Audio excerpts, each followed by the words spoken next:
Hey guys, tonight we tiptoe into a place you probably think you already understand, the medieval bedroom. You picture wooden beams, flickering candlelight, maybe a four-poster bed, with a fur throw tossed just so. But what if I told you that in reality, your average medieval bedroom was freezing, crowded, noisy, and smelled like damp straw, smoke, and at least one person's questionable foot hygiene? You're going to snuggle into some of the least cozy sleep arrangements history has to offer. So don't worry about fluffing your pillows. In fact, you probably wouldn't have one. So before you get comfortable, take a moment to like the video and subscribe, but only if you genuinely enjoy what I do here. And let me know in the comments, where are you watching from and what time is it where you are? Now dim the lights, maybe turn on a fan for that soft background hum, and let's ease into tonight's journey together. You start by stepping across a timber threshold. The door creaks because of course it does, and the air inside is thick with the scent of smoke, damp wool, and something unidentifiable but vaguely edible. You're not in a cozy stone cottage, you're inside a medieval manor house. The hearth is still glowing in the central hall, and your footsteps echo against the wooden floor planks as you make your way toward the sleeping quarters. You might expect peace and privacy there. Instead, you're met with a soundscape of human snoring, sheep bleating softly in a corner, and the unmistakable whisper of wind sneaking through ill-fitted shutters. Let's burst the bubble right away. Bedrooms, as private personal spaces, were rare for most of the medieval period. The very idea that you'd have a designated quiet space where you could lock the door and change into pajamas, laughable. In most homes, from peasant huts to even some minor noble households, people slept communally. Think of it like camping, except the tent is a one-room house and you're sharing it with your spouse, kids, perhaps a hired servant, 2 goats, and a chicken with boundary issues. And you don't just have your family sleeping nearby, you might have other villagers drop by and bed down if the weather's bad or they're passing through. Privacy? That's a luxury. People snored, murmured, farted, whispered prayers, and occasionally had hushed arguments, all within arm's reach of each other. If you were poor, which statistically you were, your bed might just be a pile of rushes on the floor, maybe covered with an old sack if you were lucky. And rushes weren't the nice, dry sort you imagine. These were dumped down, walked on all day, and sometimes had herbs thrown in to mask the smell of, well, life. Now, if you were wealthier, you might actually get something resembling a bed, a wooden frame elevated off the floor, with ropes crisscrossed to hold up a straw mattress. That's where the phrase "sleep tight" comes from, by the way. You had to tighten the ropes every so often or else you'd sink through like a medieval hammock. And the bedding? Let's be generous and say it was functional. Blankets were typically woolen and thick, but not exactly soft. Sheets, if you had them, were linen, often stiff, and hand-washed in lye. Pillows were rare for the poor and weren't considered particularly virtuous anyway. Monks were sometimes forbidden from using them altogether. After all, why coddle the flesh when you could let your neck learn humility? Still, there's something vaguely cozy about imagining a big family all tucked in together near the fire, especially during those long, frigid nights. Just don't think too hard about the lice, or the mice, or the bedbugs, which show up in medieval text as early as the 11th century. There's a popular belief that medieval people didn't bathe. That's a little unfair. They did, but certainly not daily, and definitely not before bed. More often, you combed your hair to get the lice out, said your prayers, and curled up in the same undergarments you'd worn all day. Because those woolen outer clothes? You didn't have many. And doing laundry? That was a whole ordeal involving boiling cauldrons and angry riverside scrubbing. And here's your first reality check. There was no such thing as a quiet, dark, peaceful night, unless you were out in the countryside, and even then, nights were loud. Dogs barked, carts creaked by, neighbours talked by candlelight. Towns were worse. Night watchmen shouted the hours, bells rang, rats skittered. If you slept near a market square or next to a tavern, good luck. Now here's where it gets quirkier. Some people didn't sleep all the way through the night. There's tons of historical evidence for what's called segmented sleep. A first sleep, followed by a wakeful period, then a second sleep. You'd nod off after sunset, wake up in the middle of the night for an hour or two, maybe chat with someone else who was awake, say some prayers, poke the fire, then go back to sleep. In this strange medieval midnight club, you could get a lot done, just not restfully. We'll dive deeper into that whole sleep cycle oddity soon. But for now, picture yourself curled on a wooden bed frame, the ropes creaking beneath your straw mattress, your wool blanket heavy and itchy. Someone sneezes nearby. A dog whines. There's a flicker of firelight casting shadows on the wall, and the wind hisses through a gap in the shutters.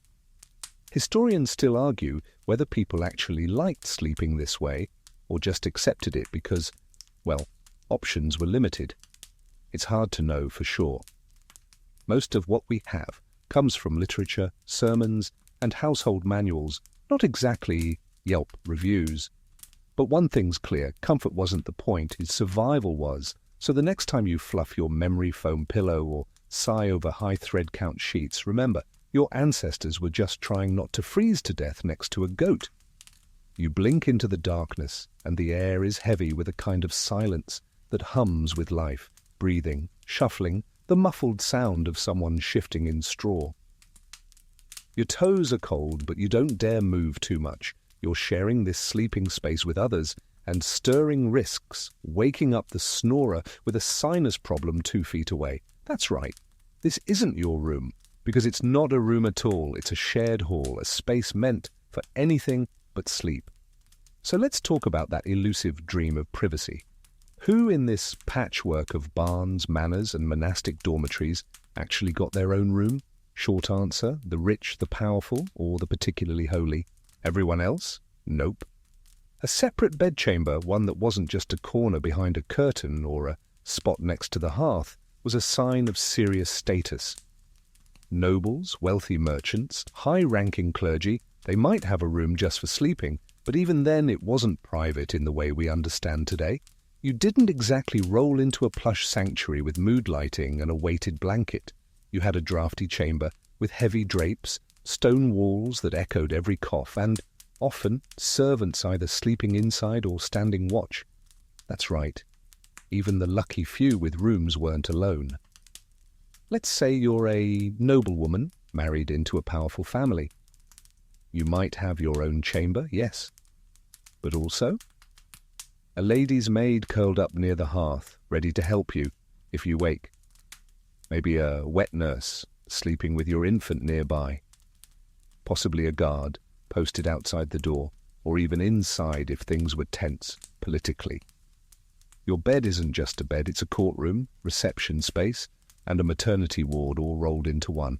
We'll get into that later, but for now, imagine trying to sleep while someone snoozes at your feet like a loyal but snoring greyhound. Now, for kings and queens, you'd think the rooms would be palatial. And sure, the royal bedchamber had fancier stuff, tapestries, feather mattresses, painted ceilings, but it was also a public space. That's not a contradiction. In many medieval courts, the bedroom was where major events happened. Audiences with courtiers, political strategy talks, even dining.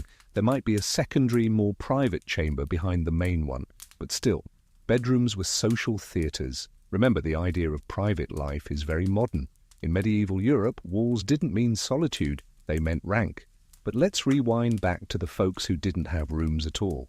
Peasants, servants, apprentices, they slept where there was space. In cottages, the whole family typically slept in one room that served every function: eating, cooking, storing tools, raising children, and yes, sleeping. The hearth glowed dimly through the night, and if it went out, you weren't just cold, you were in danger. Starting a new fire wasn't a click away. It could take an hour and a lot of praying to St. Bridget, the patron of, basically, anything warm. Sometimes children slept in lofts, little wooden ledges above the main room, accessible by ladder. Sounds quaint, right? Until you realize the ceiling is so low you can't sit up, and there's a draft blowing straight up your tunic. If you're lucky, the family cat curls up on your chest for warmth. If you're really lucky, it doesn't bring a dead mouse as a gift. and in urban households, apprentices and servants usually slept wherever there was room. That could mean under the workbench, on the floor by the kitchen, or even inside a closet-sized storage room with 3 other people. Sleeping wasn't sacred, it was squeezed into whatever corner life allowed. Here's a weird twist. Monks and nuns, those paragons of chastity and discipline, sometimes got better sleeping arrangements than the average farmer. In some abbeys, especially well-funded ones, individual cells were built. Not all at once, and not everywhere, but by the 13th century, many monastic orders embraced the idea of solitude for prayer and sleep. That said, the bed in a monk's cell was usually just a wooden board, a blanket, and a thin pillow, because comfort leads to temptation, apparently, or at least to oversleeping. Historians still argue whether these monastic cells were used strictly or whether monks snuck off to chat with each other anyway. After all, when you live with the same 30 men for 40 years, a little midnight gossip is inevitable. Now let's indulge a fringe detail. In some medieval homes, wealthier families started experimenting with stacked sleeping, think medieval bunk beds. These weren't widespread, but they pop up in household records and illustrations. Lower servants might sleep on a pull-out board beneath a noble's bed, like the world's least glamorous trundle. It was a way to keep close, both for warmth and control. And then there's the fascinating concept of the bed companion. In many contexts, especially among students or travellers, sharing a bed was completely normal, not romantic, just practical. You could be assigned to sleep beside someone you'd never met, and you'd better not hog the blanket. There's an account from a 14th century university where students complained about being made to sleep with their tutors, not because it was inappropriate, though maybe it was, but because the tutors snored and had cold feet. And let's not forget that servants were often expected to sleep on call. If you worked in a large household, you might doze lightly near the bedroom door, ready to wake and fetch water, stoke the fire, or assist with a midnight emergency, real or dramatic. Being a servant wasn't a job you could clock out of, it was a 24/7 lifestyle, and the line between rest and work was non-existent. So let's take stock. You probably don't have a room. If you do, someone else is likely in it. If you don't, you're sleeping in a pile of relatives, possibly livestock, hopefully warm. The only locked door in the house? Probably the pantry. But there's something surprisingly human about it all, isn't there? You, curled beneath a rough wool blanket, surrounded by slow breathing and the occasional twitch of dreaming feet. Maybe someone mutters in their sleep. Maybe a mouse skitters across the beam overhead. The fire pops. And for a moment, the strangeness of sleeping in a room full of others fades into something oddly comforting, like a big, itchy, snoring family. The fire has burned low now, casting lazy shadows across the timbered beams overhead. A rooster hasn't yet dared to crow, and the chill in the air wraps itself around your ankles like an unwelcome house cat. But something's stirring, not just in your bones, but in your mind, because oddly enough, you've just woken up, halfway through the night. You're not alone. In the medieval world, this was completely normal. Welcome to the curious and often forgotten phenomenon of segmented sleep. Imagine this. You go to bed not expecting to sleep through until morning. Instead, you're planning on 2 separate sleep phases, divided by an hour or 2 of calm wakefulness in the middle of the night. No insomnia, no panic, just up for a bit. Maybe you poke the fire or whisper with your spouse. Maybe you pray, read, reflect, or just lie there quietly, letting your thoughts drift somewhere between dream and wakefulness. This practice shows up in everything from court records to monastic schedules.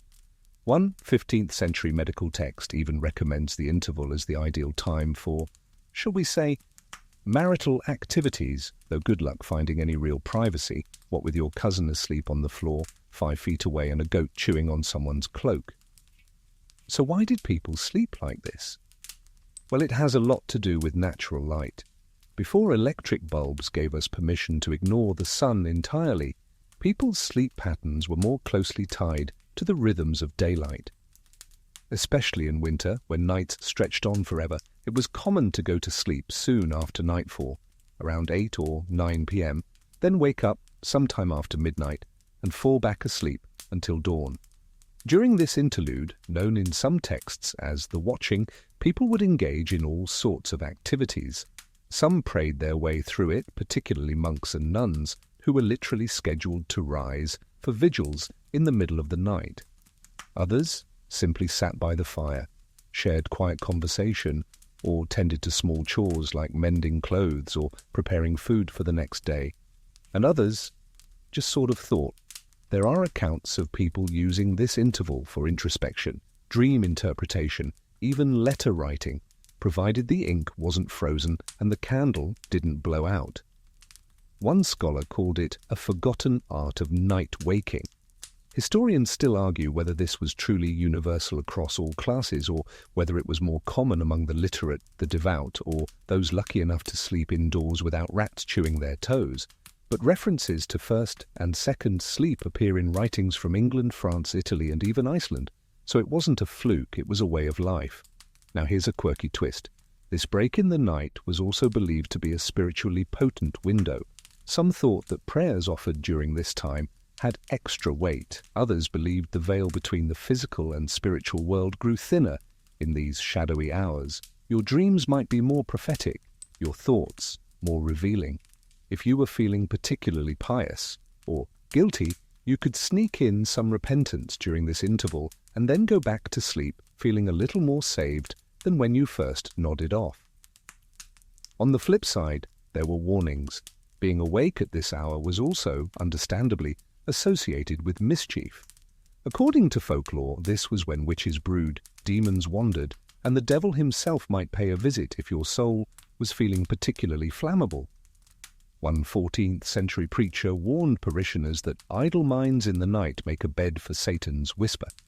A little harsh, perhaps, but it does make you reconsider those 2 a.m. cravings for cake. So you stir in your bedding, scratchy wool, crinkled linen, and the lumpy texture of straw that's definitely poking you in a place you'd rather it didn't. Someone else nearby is already up. You hear the clink of iron against wood as they stoke the embers. A murmur of prayer, the sound of water being ladled from a bucket. If you're lucky, maybe someone's boiling milk or reheating broth. If you're unlucky, you get roped into fetching more firewood barefoot in the cold. Of course, not everyone used this wakeful window for peace and reflection. In some regions, it was practical time. Bakers used it to start bread. Midwives might check on labouring mothers. Night guards made their rounds. And in towns and cities, taverns stayed open surprisingly late. Not because people were partying until dawn, but because they'd go home, sleep a few hours, then return to drink and gamble at midnight. Yes, you read that right. Medieval nightlife was sometimes a literal midnight affair between your 2 sleeps. Even households adapted to this rhythm. Some manor house schedules accounted for it, allowing for quiet night roaming. Candles were sometimes left burning low for the in-between hours. If you worked in a big household, you might be summoned during this break to warm blankets, fetch wine, or even read aloud from Scripture. Who doesn't love a midnight Bible story? And this wasn't just a winter thing. Even in summer, segmented sleep left its mark. The difference is that the gap between the 2 halves might shrink or be skipped entirely. But the idea remained. Sleep was fluid, not the solid 8-hour block we're so obsessed with today. There's even modern speculation that our obsession with consolidated sleep might be not so natural after all. When electric lighting became widespread, the concept of staying up late and waking up once became dominant. But deep down in our chronobiology, some researchers think we still carry the potential for segmented sleep. Ever wake up at 3 a.m. for no reason and just be awake? Maybe your body thinks you're a 14th century ploughman. One last oddity. In some parts of rural Europe, the phrase first sleep was still used as late as the 19th century. It faded slowly, a candle burning out one flicker at a time. So here you are, sitting up on your straw mattress, toes curled beneath your tunic, breath forming tiny clouds in the cold air. You look across the room. Most folks are still asleep, bundled together, limbs tangled like sleepy vines, but a few others are awake too. You nod, a silent acknowledgement of this secret little pocket of time between dreams. No phones to check, no emails to scroll, just the slow crackle of coals and the weight of the night pressing gently on your shoulders. You'll drift back soon enough, into your second sleep, into another dream. But for now, you sit in the hush, blinking through the shadows, knowing that this pause in the night isn't a mistake, it's tradition. The silence stretches, soft and gentle like old wool. And then, as if on cue, someone in the corner lets out a long, grumbly snore. Not delicate, not polite. The kind of sound that rattles your fillings and would be banned in most modern hotels. But here, completely normal. Welcome to the great medieval bed pile, where sleep was less a solitary escape and more a group effort. Cozy, chaotic, and occasionally very smelly. You tug your blanket tighter and glance around. The fire has faded to a lazy orange glow, casting shadows across the room like stretched-out ghosts. There's your brother, twitching in his dreams, your cousin curled up at the foot of the bed, using your boot as a pillow. A servant mutters something in their sleep, and at the far end, 2 children and a grandmother are huddled under one patchy blanket, whispering until they drift off again. See, in the medieval world, communal sleeping was standard practice, not a sign of overcrowding or poor planning. It was just how things were done. And it wasn't always out of necessity. It was often seen as normal, even desirable. After all, more bodies meant more warmth, and when winter's breath seeps through every crack in your timber-framed cottage, the body heat of your uncle might be all that stands between you and frostbite. Beds were shared among family members, apprentices, guests, servants, and sometimes even animals. Yes, dogs, cats, chickens, and on truly bleak nights a piglet or 2 might be welcomed under the covers. Chickens were warm, okay, just don't expect them to stay still. In peasant households there might only be one bed, or sometimes none at all. Straw pallets, piles of rushes, or bundles of rags served as bedding. If there was a bed, it usually belonged to the parents or elders, and everyone else arranged themselves around it like human satellites. And before you wrinkle your nose, remember, this wasn't seen as weird, it was affectionate. It was how you protected each other from the cold and from night terrors, how you whispered stories, reassured frightened children, and kept an ear out for wolves, or, more likely, burglars who'd heard rumors about your one good cooking pot. Even in wealthier homes, sharing beds was common. Travellers were often lodged together, sometimes even with strangers. In many taverns or inns, you'd pay for a spot in a bed, not the bed itself. You might tuck in beside a merchant you'd never met, or wake up with someone's elbow in your face and no memory of how it got there. One cheeky account from 14th century France describes a man at an inn who ended up sharing a bed with not 1 but 3 other guests. By morning, he couldn't find his shoes, someone had drooled on his sleeve, and he was fairly certain that the snoring one had tried to cuddle. It was, by all accounts, a decent night. And in noble households, shared sleeping arrangements weren't limited to the servants. Even children of nobility might sleep together in large beds or cushioned nooks, warmth and bonding wrapped into one.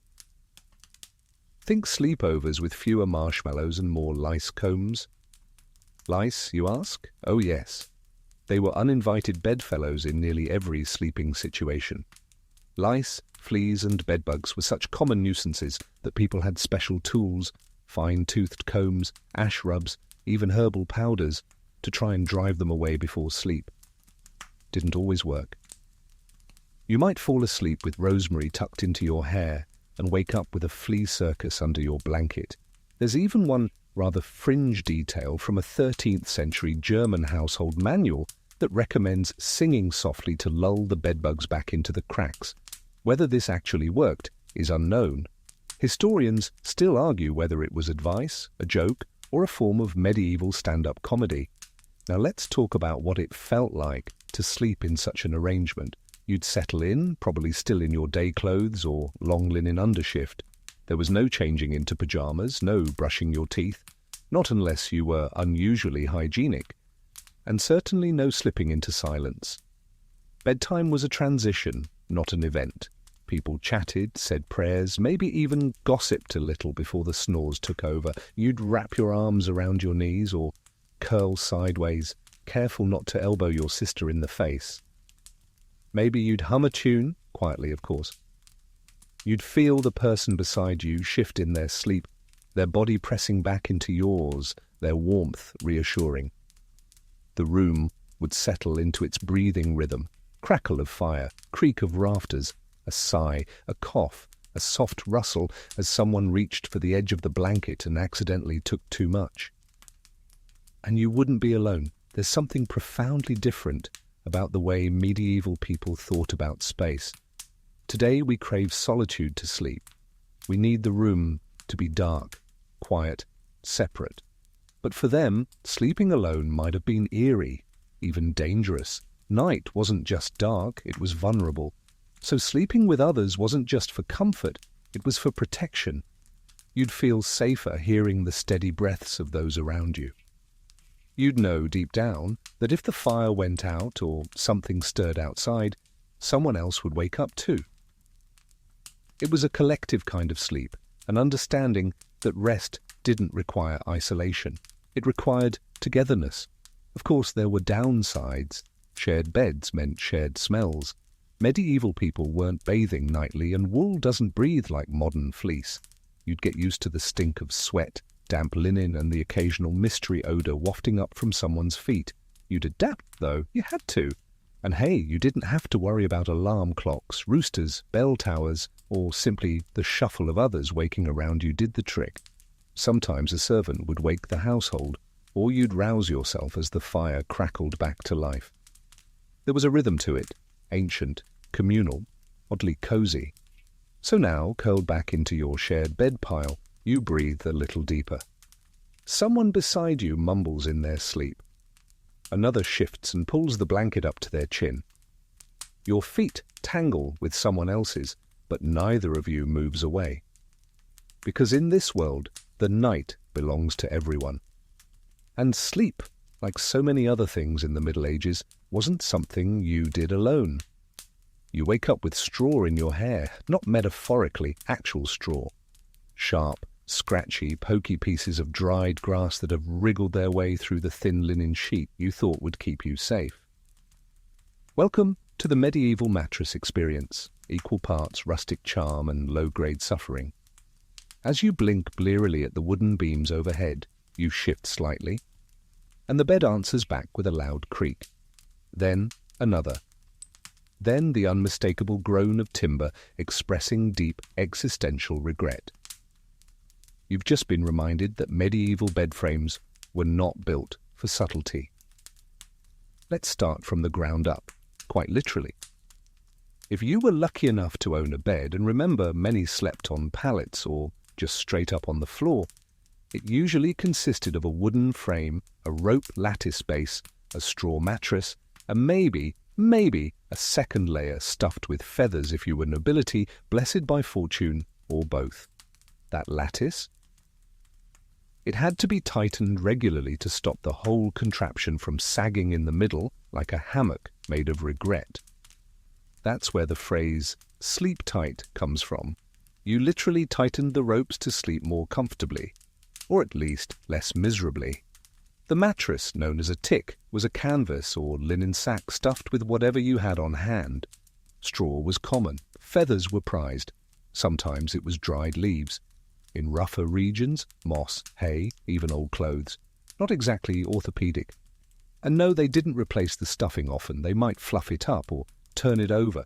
But once that straw started decomposing, and it always did, you'd just sort of live with it until the entire mattress took on the faint smell of mould, feet, and autumn. Then there were the bedbugs. Oh yes, your medieval bed was basically an Airbnb for insects. Bedbugs weren't new. They've been around since ancient Egypt, and by the Middle Ages they were thriving. They nestled in the wooden joints of your creaky frame. They burrowed into the ticking, and they waited, patiently, lovingly. Bare ankles. There's a delightful record from a 14th century abbess who claimed she preferred to sleep on the floor rather than endure another night in her bug-infested bed. That's commitment or despair, possibly both. Of course, you couldn't just toss your mattress in the washer. That's not how anything worked. Washing linens, when it happened, was an ordeal. The sheets, if you had them, were scrubbed with lye soap and boiling water. This tended to bleach them over time, but also wear them down, which is why most households only owned 1 or 2 sets of sheets, often patched until they resembled linen lace. Blankets, wool, thick and itchy. If you were rich, maybe lined with fur. If you were poor, maybe you just piled on another tunic. And as for pillows, those were for the elite. Most folks just folded a piece of clothing or used their arm. And let's talk about what lay beneath you, the bed frame. A good one was made of oak or elm, solid and heavy. Many were elaborately carved if you had the coin, floral motifs, religious scenes, the occasional mythical creature gnawing its way up the headboard. Some even had initials or family crests. A bed wasn't just for sleeping, it was a statement, a throne for your unconscious body. But not everyone had access to such craftsmanship. Poorer families used simple wooden planks, crude rope beds, or sometimes no frame at all, just a mattress on the floor, assuming the floor wasn't already full of other sleepers, tools, or that one chicken that kept escaping its coop. Here's your fringe fact for the night. In certain parts of Europe, beds were sometimes constructed with slanted headboards that made it easier to sleep sitting up. Why? Because lying flat was associated with death. The dead were laid out flat, so some folks preferred to sleep in a semi-upright position, just to keep things, alive. Historians still argue whether this was superstition, practicality, or simply because reclining on a slope made it easier to breathe in poorly ventilated rooms. Either way, your medieval self might have slept propped up like a particularly exhausted philosopher. And then there's the noise. You shift again, gently this time, but it doesn't help. The ropes creak. The wood groans. A distant crack from the corner leg makes you wonder whether tonight's the night the whole thing collapses. Beds were loud. You couldn't roll over quietly. If you tried to sneak away in the night, say, to the chamber pot, you might as well shout your intentions across the room, which, incidentally, some people did, just to warn others they were stepping over them in the dark. A common midnight whisper might go something like, "Mind thy feet, I step near thy head." Medieval courtesy, folks. There were ways to minimize the squeaking. Some noble households wrapped the joints in cloth or leather. Others smeared tallow or beeswax between wooden parts. But most people just got used to it. If the frame didn't squeak, the floorboards did, or the shutters, or the wind. Silence wasn't really an option. Still, there were touches of beauty. A wealthy household might hang bed curtains, not just for warmth, but for privacy, especially in rooms shared with others. These were thick, heavy textiles suspended from a canopy or a frame above the bed. They kept out drafts, muffled sound, and added a sense of intimacy to an otherwise exposed sleeping space. Sometimes they were embroidered with biblical verses, hunting scenes, or just lots and lots of vines. If you had real money, your canopy bed could be enclosed on all sides, like a miniature room within the room. That's about as close to a private bedroom as you'd get. But even for the not-so-rich, beds mattered. They were passed down through generations, mentioned in wills, given as dowries. A good bed was an heirloom, even if it was scratchy, noisy, and had more legs than advertised. So now, as you lie back on your medieval mattress, trying to find the one soft spot that doesn't poke, stab, or creak, take a breath. The straw rustles beneath you. The rope groans. A flea makes eye contact, and yet you drift off, because you're tired, and because, for all its flaws, this bed is yours. It's your place in the night, a little piece of sleep carved out in a world of noise and cold and occasional chickens. And hey, at least the lice aren't biting yet. It's just past midnight and the fire has burned low, just glowing red crumbs in the hearth. The room feels colder now, and every breath curls from your lips in a thin little wisp. But as you pull the blanket closer, something brushes your cheek. Not a hand, not straw, but fabric, thick, heavy, dusty, suspended above you like a sleepy tent. Ah, yes, the canopy bed, that luxurious cocoon of drapery and carved wood that to modern eyes screams opulence and romance. But in the medieval world, it wasn't just a style choice, it was an act of survival, self-defense, and sometimes very secret conversations. You peer up and around. The curtains hang on all sides, drawn partway shut. They muffle the noise of the hall, trap some of your body heat, and, perhaps most importantly, offer a tiny illusion of privacy. A place to whisper, a place to snore without judgment, a place to plot a political coup, or simply complain about your in-laws without the entire household overhearing. Because remember, medieval bedrooms were rarely private. Whether you were a king or a baroness, or just the richest person in your village, your sleeping area was often visited, shared, or passed through. Servants might sleep nearby, guests might be shown in. You might be awakened by a steward informing you that someone's sheep has escaped again. Hence, the invention of bed curtains. They weren't just decorative, they were functional barriers. Thick wool or embroidered linen panels that helped shield against drafts, and there were always drafts, block out bugs, and give you at least the impression that you weren't being watched while you drooled in your sleep. The canopy itself, usually a solid wooden frame atop 4 posts, served to support those curtains. Over time, this design evolved into more elaborate carved masterpieces. Royal beds often boasted spindled finials, crests, scenes from scripture, or mythological creatures mid-battle. You weren't just buying a bed, you were commissioning a statement piece, something that said, "I'm important, I'm wealthy, and I would very much like to not freeze to death tonight." And in castles? These beds were practically fortresses. Some were enclosed on all sides like little wooden chapels. You'd climb inside, pull the curtains shut, and sleep like a particularly cold aristocratic vampire.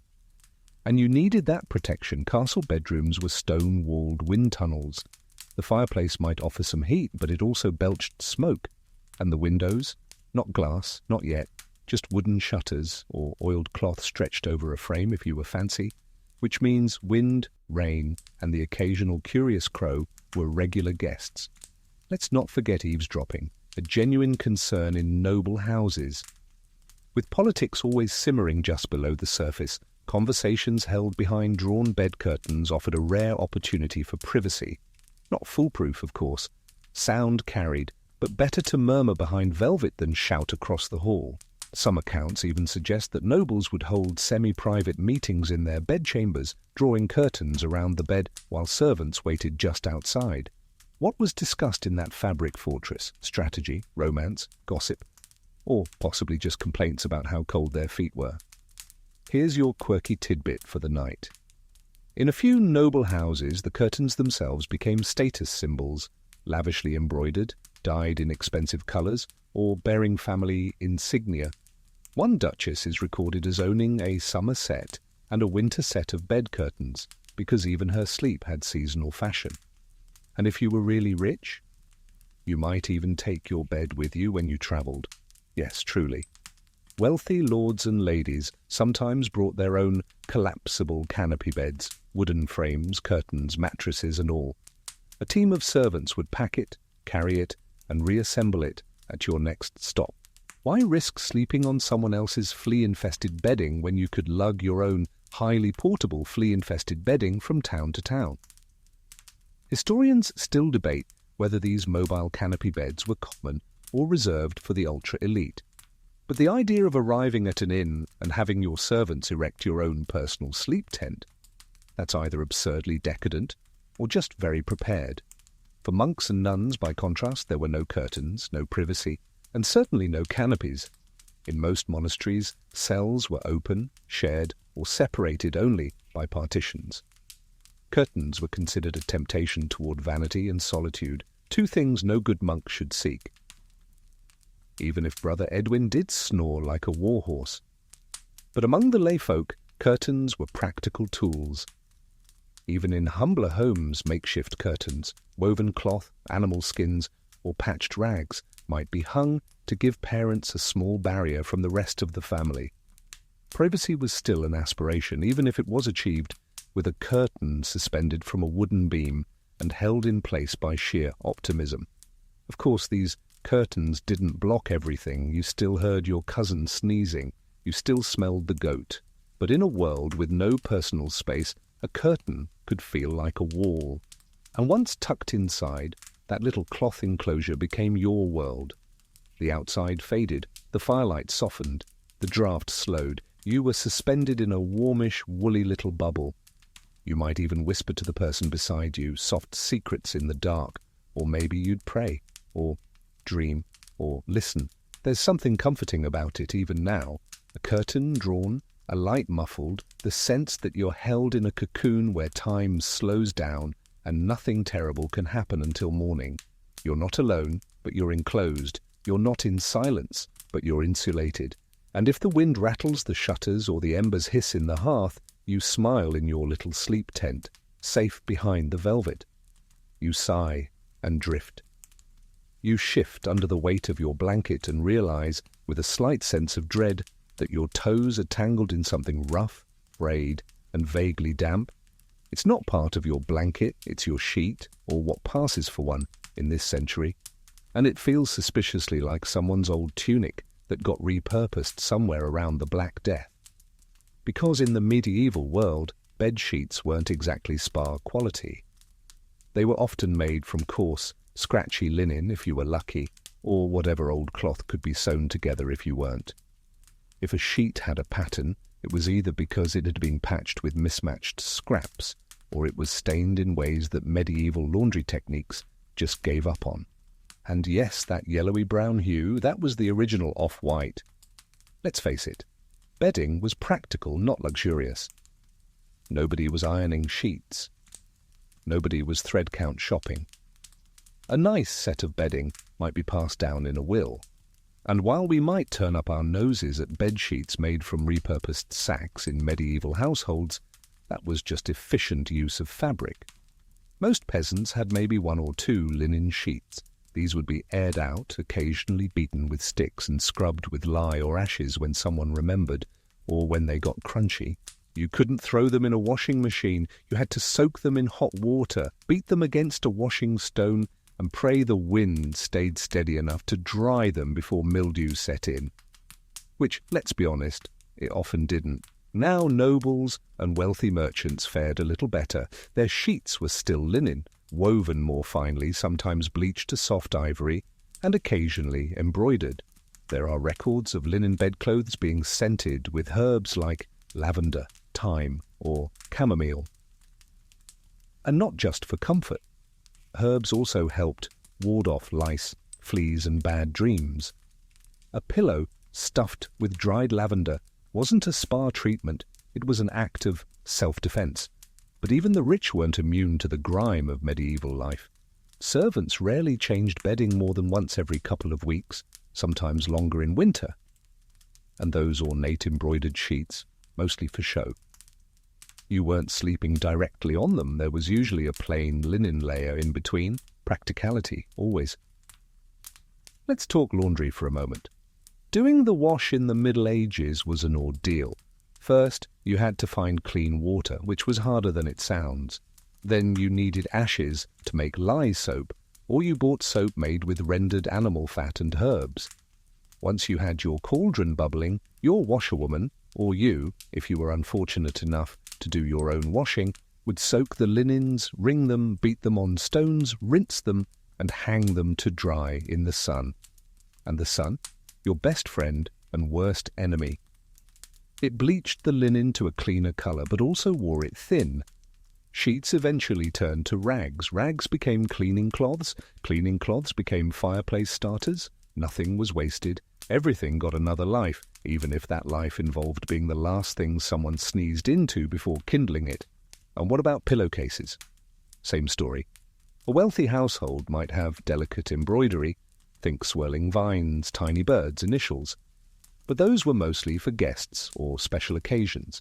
For everyone else, a pillowcase was just another piece of cloth, knotted at one end or folded tightly and tucked under the pillow itself. If you had a pillow, most didn't. Here's a quirky little side note. Some households had sheets dyed a light blue or green, especially for feast days or when guests were expected. Why?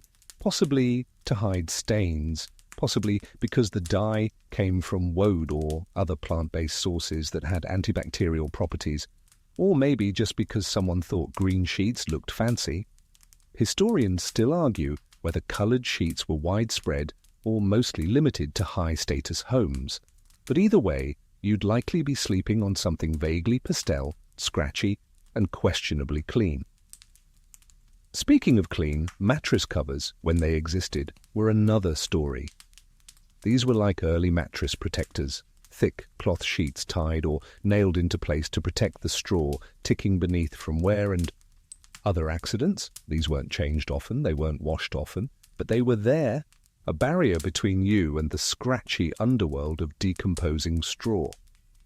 So you lie there now, swaddled in a thin sheet that's seen better decades, wrapped in a blanket that smells faintly of sheep and garlic, your head resting on a pillow that's suspiciously lumpy on the left side.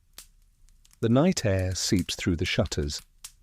A soft creak from the next bed signals someone rolling over. Somewhere across the room, a dog lets out a single sigh. And for a moment, you're grateful. You have something to sleep on, something between your body and the hard wooden bed frame, or the cold stone floor. You've got linen, rough and patched as it is. You've got warmth, however musty. And above all, you've got company. Because unlike your modern bed, with its personal space, memory foam and alarm clock built into your phone, a medieval bed was a shared experience. Sheets were shared, blankets were shared, fleas were shared, and sometimes warmth and quiet murmurs under a patchwork linen sheet were the closest thing anyone had to peace. So next time you pull up your high thread count duvet and wrinkle your nose at a wrinkle in your Egyptian cotton, just remember, someone somewhere once slept in a pile of stitched-together rags and called it home. And they probably slept just fine. You wake to an urgent pressure in your belly, not the kind that can wait, not the kind that politely fades back into sleep. No, this is the unmistakable midnight signal that nature is calling, and calling now. Welcome to one of the most dreaded parts of medieval sleep life, the nighttime journey to the toilet. And by toilet, we don't mean anything resembling porcelain, plumbing, or privacy. You grope around the bed in the dark, and your fingers find the cold, hard rim of the chamber pot, a basic clay or metal bowl tucked under the bed or beside it, filled with yesterday's regrets. You consider your options. Do you use it here and now, hoping no one stirs awake? Or do you venture out into the frigid hall and brave the garderobe, that draughty hole in the castle wall that promises relief, and the lingering scent of everyone else's decisions? Let's start with the basics. Chamber pots were the medieval version of indoor plumbing. Every household had them. Rich, poor, noble, peasant, made of clay, pewter, or even bronze if you were fancy. These little vessels sat beside beds and were used without ceremony. No lids, no handles, just a sloshy reminder that indoor plumbing wouldn't become standard for several more centuries. In wealthier homes, a servant might empty the pot in the morning. In poorer ones, you did it yourself, sometimes flinging the contents into the yard or the nearest stream. Cities eventually passed laws banning people from dumping waste out the window without warning first, which tells you everything you need to know about urban life in medieval Europe. Now, if you didn't have a pot, or you were too polite, or too squeamish, to use one inside, you had to make the midnight journey, and that meant the garderobe. Ah yes, the garderobe, a poetic name for what was essentially a hole in a bench over a chute, usually built into the outer wall of a castle or manor. Waste dropped straight down into a pit, a moat, or, if your architect was especially generous, the void of nature. The air inside was always cold, often wet, and smelled like 1,000 unspoken apologies. Getting to the garderobe at night was a whole thing. You needed a lantern or candle, dangerous in drafty wooden halls. You had to avoid waking everyone else, tripping over sleeping relatives, or stepping in the dog's preferred corner. Then there were the rats. Oh yes, rats loved garderobes, warm, damp, and full of snacks. You might be just finishing your business when you'd hear a faint squeak from the pit below, not relaxing. In monasteries and nunneries, things were marginally more organized. Communal latrines were sometimes built with clever drainage systems, and monks often had designated times to relieve themselves, though nature, as we know, rarely adheres to scheduled slots. And let's not forget the poor lay brothers who had the unenviable job of maintaining those latrines. The tools of their trade included buckets, shovels, and a remarkably strong stomach. Here's a weird tidbit. In many castles, the garderobe doubled as a closet, hence the name, which comes from the French garder, to guard, and robe, clothing. Clothes were hung in these small, cold spaces because the smell was believed to repel moths. That's right. They literally put garments next to the toilet to keep the bugs away. Fashion meets function. Back to your current situation, you've chosen the chamber pot because it's cold, dark, and the thought of encountering a rat midstream is unappealing. You shuffle forward, do your best to be quiet, and then try desperately to avoid knocking it over afterward. A spill would mean having to explain yourself to the entire household come sunrise, and possibly sleeping in a different corner of the room forever. Once you've finished, you return to bed and try to ignore the pot's presence. It sits there, judging you, faintly steaming, a little monument to midnight biology. Historians still argue whether chamber pots were used communally or individually in most households. Some records suggest large families shared a single pot, while others imply every adult had their own. The truth probably depends on your income, your space, and how tolerant your roommates were. And it wasn't just number one. Chamber pots were multi-purpose. Women recovering from childbirth used them. The sick used them constantly. Children were trained early to use them, though not always, successfully. There are delightful references in letters and journals to accidents involving toddlers and poorly placed pots. Let's not forget inns and taverns. These communal spaces might provide 1 or 2 pots for a dozen guests, which meant they filled up fast. Emptying them was the job of the innkeeper or a very unlucky apprentice. One 15th century English innkeeper noted in his ledger that he had to replace the piss bowl thrice in a night. He did not sound happy about it. For the very wealthy, chamber pots could be oddly beautiful. Some were engraved with family crests, others had painted designs or even humorous inscriptions, usually in Latin or French, because bodily humor, it turns out, knows no class boundaries. And finally, we can't talk about nighttime relief without mentioning the fear of waking up and needing to go and finding that someone else had used the pot already and not emptied it. And now it's full, very full. The medieval equivalent of finding the bathroom occupied when you're desperate, only now it's 2 feet away and you can smell the problem. You pull the blanket up and try not to think about it. You listen to the room settling again. Someone coughs, a fire crackles, the chamber pot cools ominously.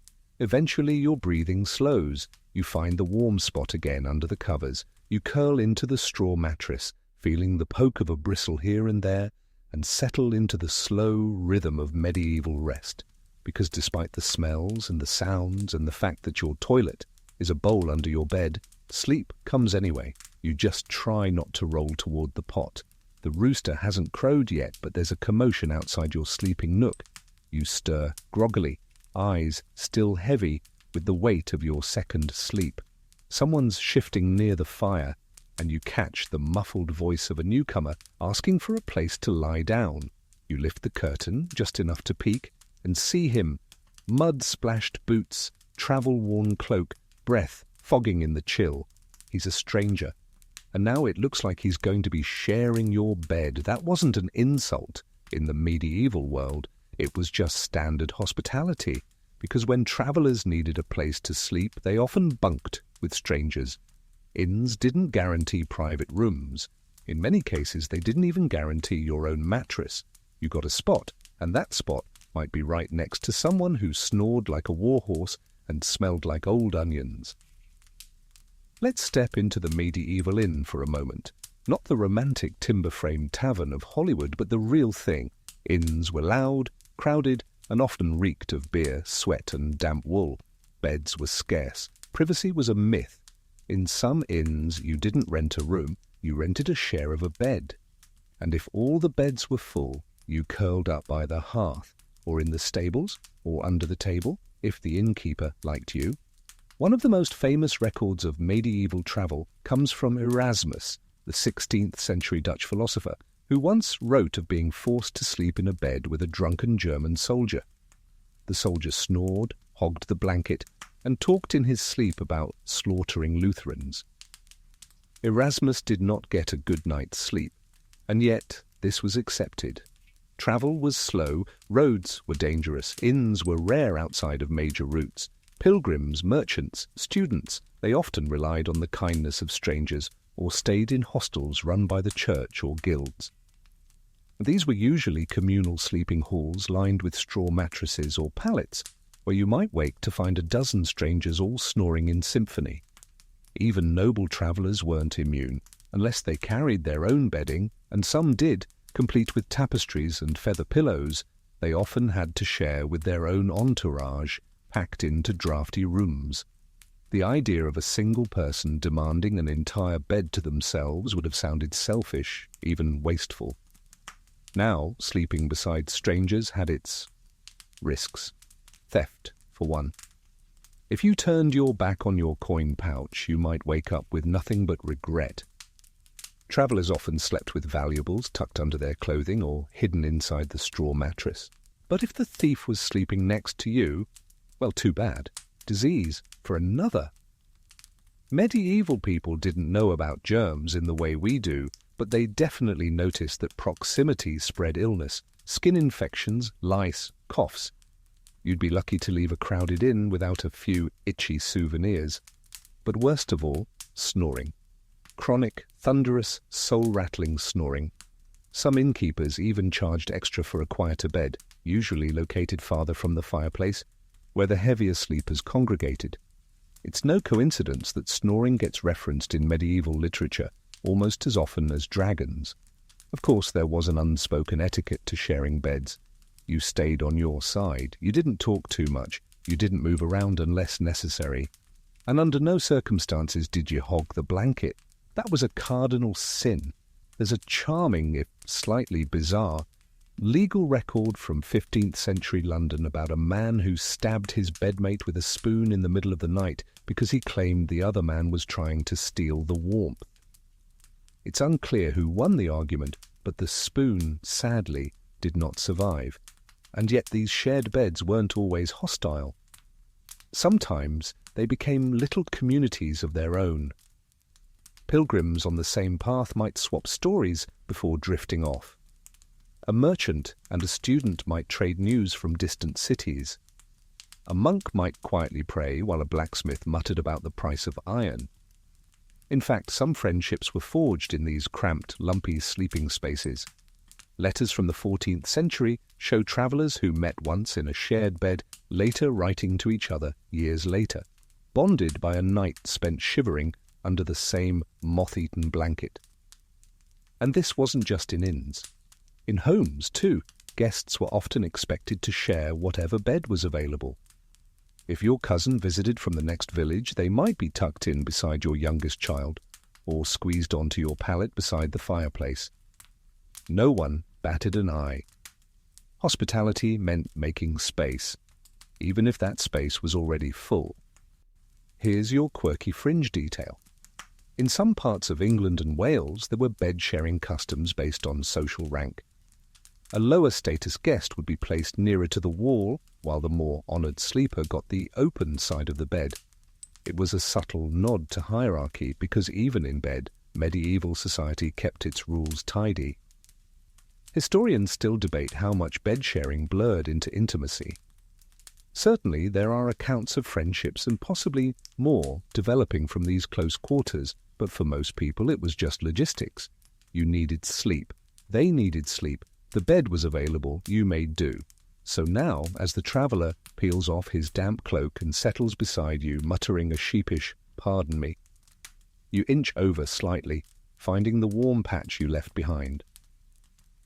The straw crinkles beneath him. He lets out a relieved sigh. You hear him adjusting, then going still. You both lie there, backs turned politely.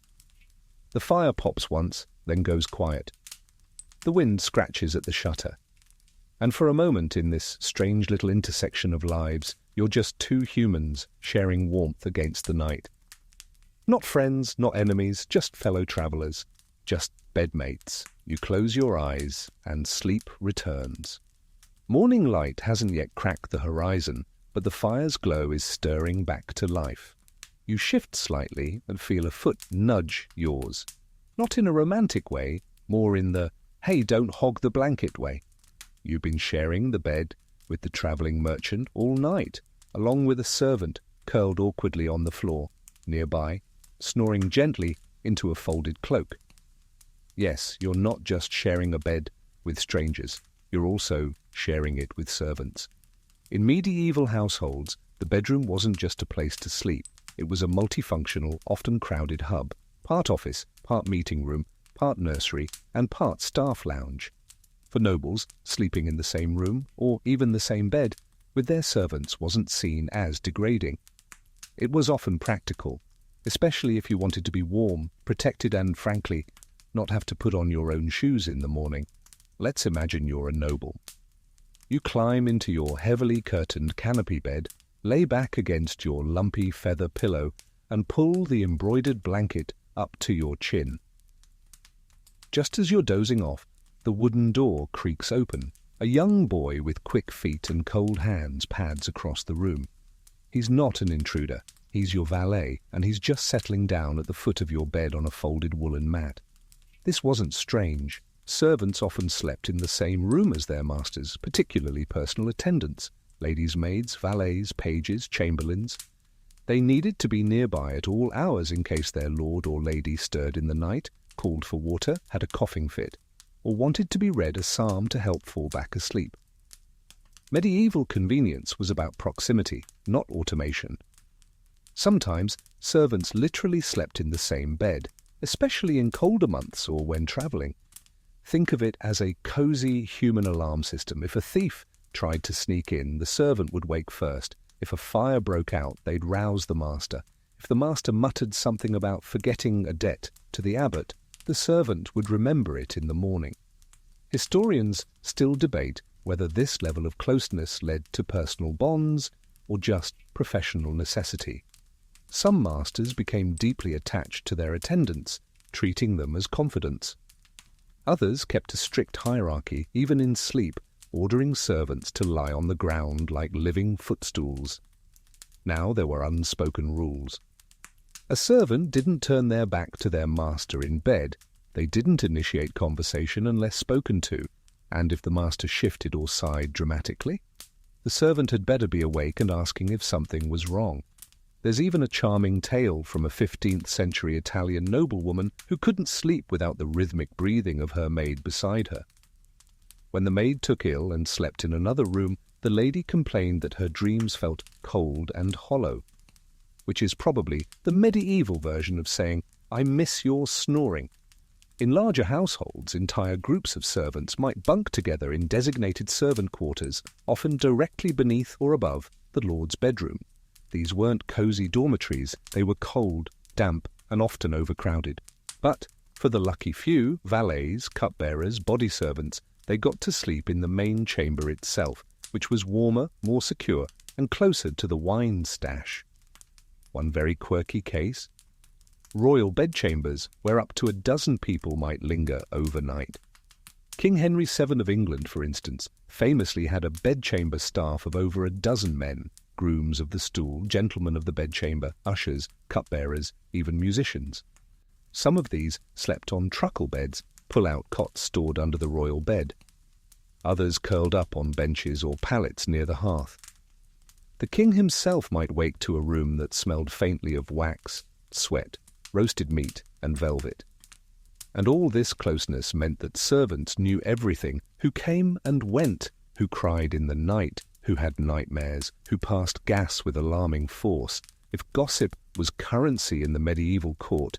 Bedroom servants were sitting on a gold mine, which is why discretion was prized, and why those who served in the chamber were often both trusted and feared.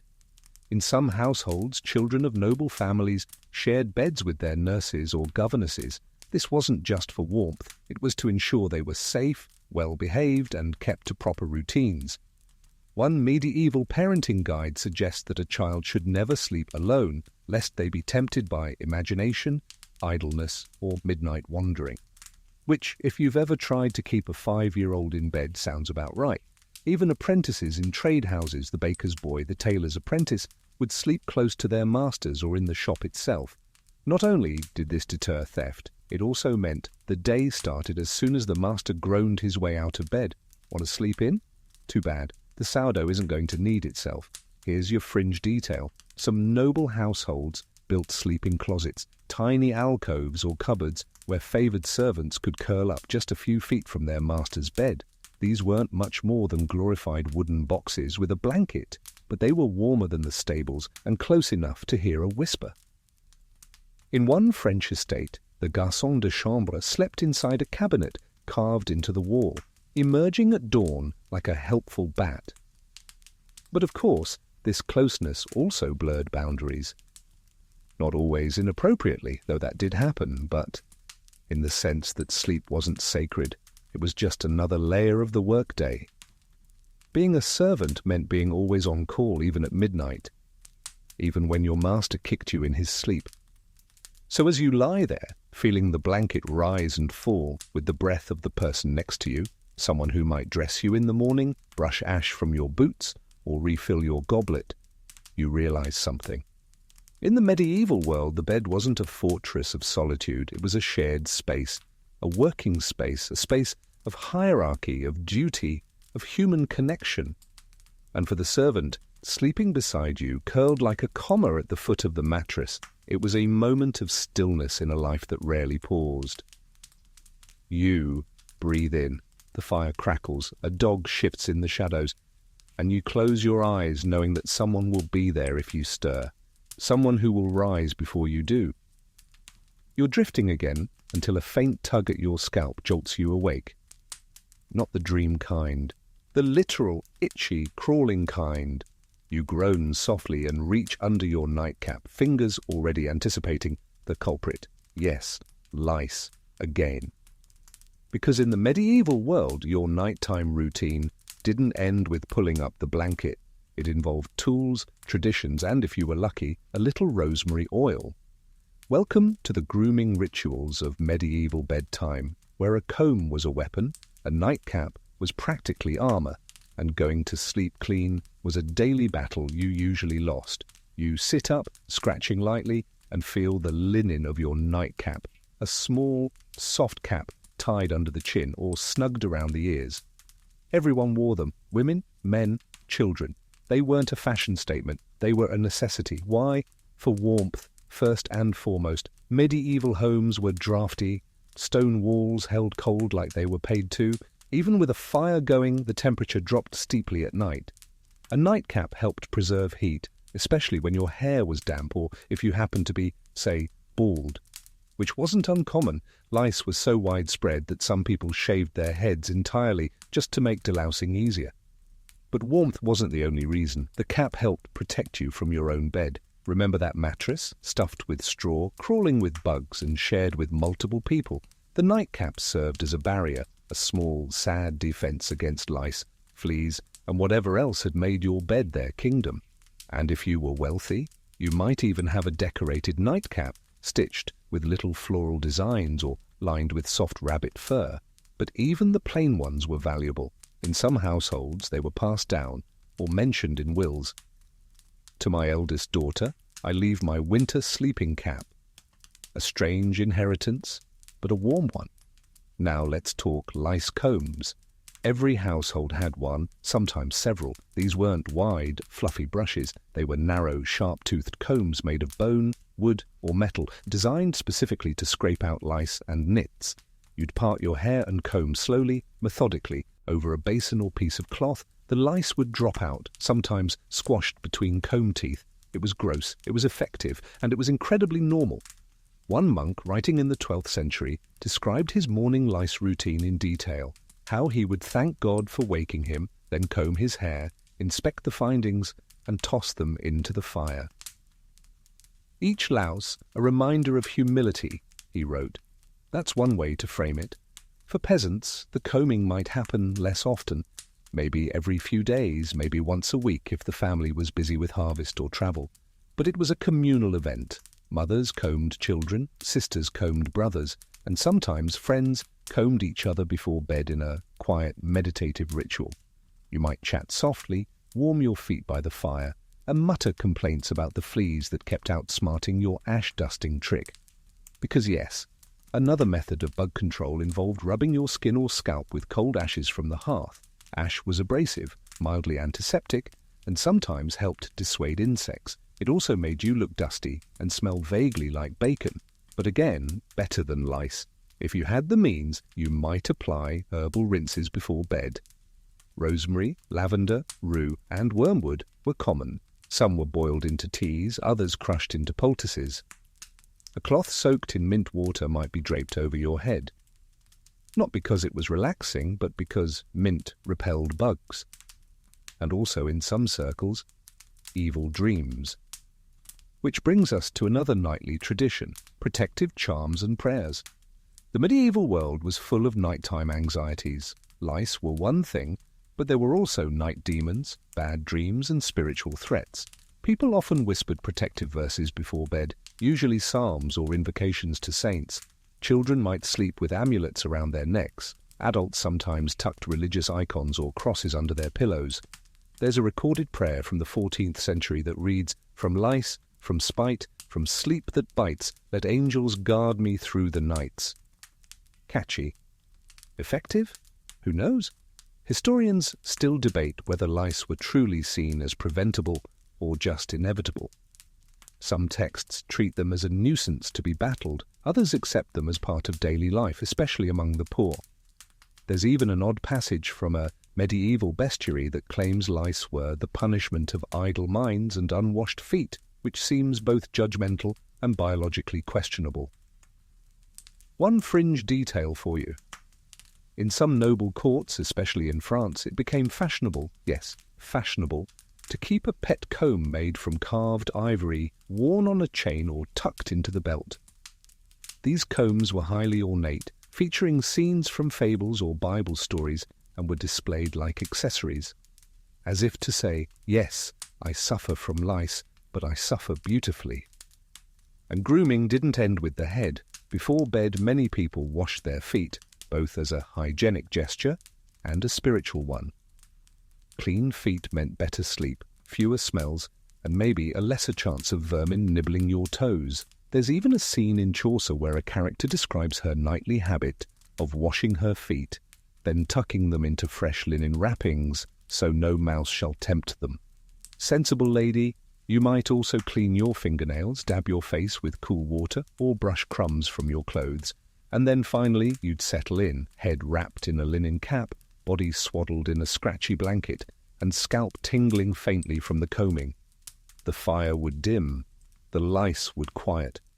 Maybe you'd breathe in the scent of rosemary, or maybe just damp wool, and listen to the gentle rustle of others settling nearby. And with luck, with prayers said and hair untangled, you'd drift off into sleep, one hand still resting lightly on your cap, as if to guard the last scrap of comfort you had. Because in the medieval world, even sleep required preparation, defense, and just a little bit of style. The room is still, save for the occasional creak of the timber beams and the faint, rhythmic breathing of everyone around you. But you can't quite settle. Something feels off. Not physically, not even itch-related. Something in your chest or your gut or maybe behind your eyes, and you're not alone. Because in the medieval mind, the night was never just for sleeping, it was for dreams. And dreams, those vivid, haunting, maddening flickers of imagination, were never just dreams. They were messages or warnings or something darker. You roll onto your side, the blanket tangled around your ankles, and remember the last flickers of your dream. Something with a stairwell, a bird. Maybe your uncle was there, hard to say. The images fade like mist. But in the medieval world, dreams were treated with deep seriousness, sometimes even fear. Some were believed to be divine visions sent by saints or angels. Others were regarded as tricks of the devil. Still others were thought to be caused by indigestion, poor sleep posture, or too much goat stew. And when a dream turned disturbing, especially one that involved paralysis, pressure on the chest, or the sensation of being watched, people blamed the demonic night visitor, the incubus. The incubus and its female counterpart, the succubus, was a popular explanation for what we now call sleep paralysis. You'd wake in the dark, unable to move, heart pounding, certain that something evil was sitting on your chest. You couldn't scream, couldn't breathe. And when you finally did snap awake, drenched in sweat, there was nothing there but the dark and your own echoing fear. You weren't crazy. You were just visited. Records of these experiences are shockingly widespread. From Iceland to Italy, people feared nocturnal spirits that sapped strength, stirred lust, or stole breath. And the solution? Prayer, holy relics, a knife under the pillow. Or, in some folk traditions, sprinkling blessed salt across the doorway to keep dark things from entering. Historians still debate whether these experiences were taken literally or metaphorically. Did people truly believe a demon had visited them? Or was it just the only language they had to describe the terrifying limbo between sleep and wakefulness? One thing is clear, they didn't brush it off. And dreams of death, betrayal, or flying, all rich with meaning. Whole volumes were written, dream manuals that listed hundreds of possible dream symbols and their interpretations. A white horse might mean an approaching marriage. A black dog could signify hidden danger.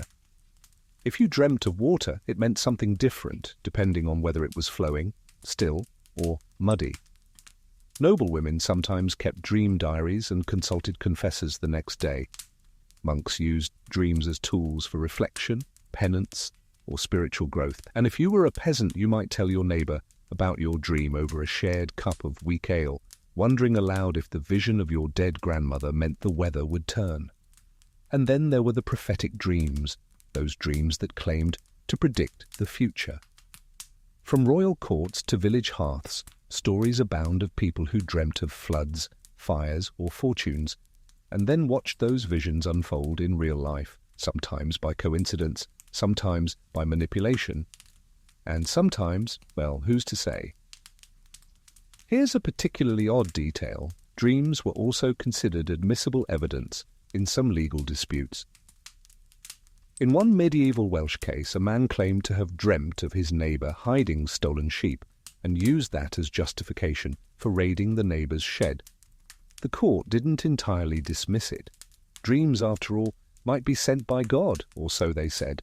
But not all dreams were dramatic. Some were simply worry dreams. You oversleep, you spill milk, you show up to a feast without pants. Okay, that last one may be timeless. These dreams weren't seen as divine or demonic, but they still mattered. They reflected your mood, your sins, your unspoken guilt. People believed your soul wandered during sleep, temporarily leaving the body to explore hidden realms, which meant dreams weren't private either. If you admitted to dreaming something shameful, it wasn't just a weird story, it was a potential moral failing. You'd be encouraged to confess, to reflect, to fast if necessary. This also meant that not dreaming was suspicious. Were you spiritually blocked? Had your sins silenced divine communication? Monks kept records of long dreamless stretches and saw them as either holy silence or ominous warning. In the more superstitious corners of Europe, dreams were also thought to come from wandering spirits, souls of the dead who hovered near the living at night. If you dreamt of a deceased family member, it was often interpreted as a sign they had unfinished business, or a message, or simply missed you. You might leave bread out at night for them, or whisper a prayer at the hearth, asking them gently to rest. You shift again under your blanket, heart still thudding faintly from your dream. Was it just a flight of imagination, or something more? Somewhere across the room, another sleeper murmurs. A child whimpers and is soothed by a soft maternal voice. Outside, the wind rattles the shutters like knuckles tapping gently at the glassless panes. You pull your blanket higher and close your eyes, not to sleep, but to listen, to the spaces in between thought, to the slow rise and fall of breath all around you. And maybe to something older, something dreamlike that still lingers in the corners of the room. Because in the medieval night, dreams weren't distractions, they were messages, you just had to know how to hear them. The sun's not up, but a bell rings faintly in the distance, low, deliberate, and unmistakably sacred. Somewhere a monastery stirs. Monks are already rising from their narrow pallets, feet brushing cold stone as they reach for their habits. No groaning, no grumbling. Just quiet movement, the rhythm of ritual. Because for monks and nuns, sleep was more than a bodily need. It was a moral battleground. You roll over in your straw-stuffed tick, still warm, and wonder what it would be like to sleep under religious rules. Not just routines, but regulations. Assigned hours, assigned posture, assigned bedding. Sleep for the devout was a carefully measured slice of life, never indulgent, never private, and certainly never cozy. Let's step inside a monastery, say around the 12th century. You wouldn't find plush beds or personal blankets. In most orders, particularly among the Benedictines or Cistercians, monks slept in dormitories, large, chilly halls lined with simple beds or wooden platforms. No curtains, no pillows, minimal bedding. The idea wasn't rest, it was discipline.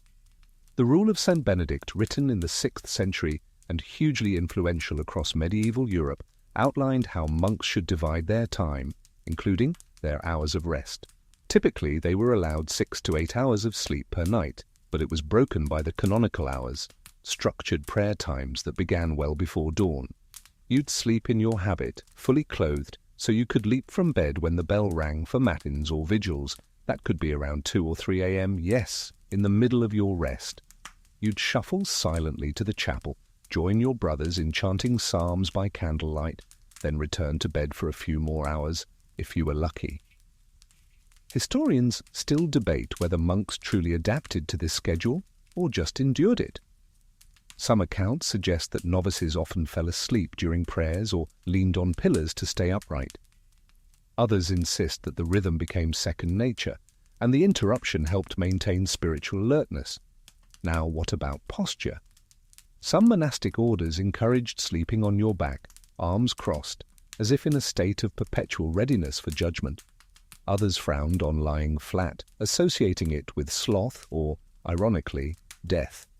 One particularly intense abbot warned that sleeping too deeply on your side invited unseemly dreams and temptations of the flesh.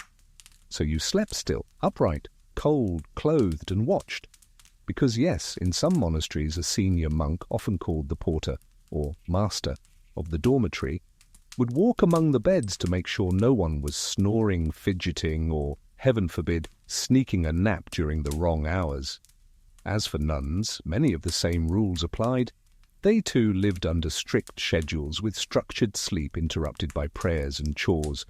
But in some convents, especially wealthier ones, the dormitories were warmer, slightly more private, and sometimes even included wooden partitions, a small mercy in a life of spiritual rigor.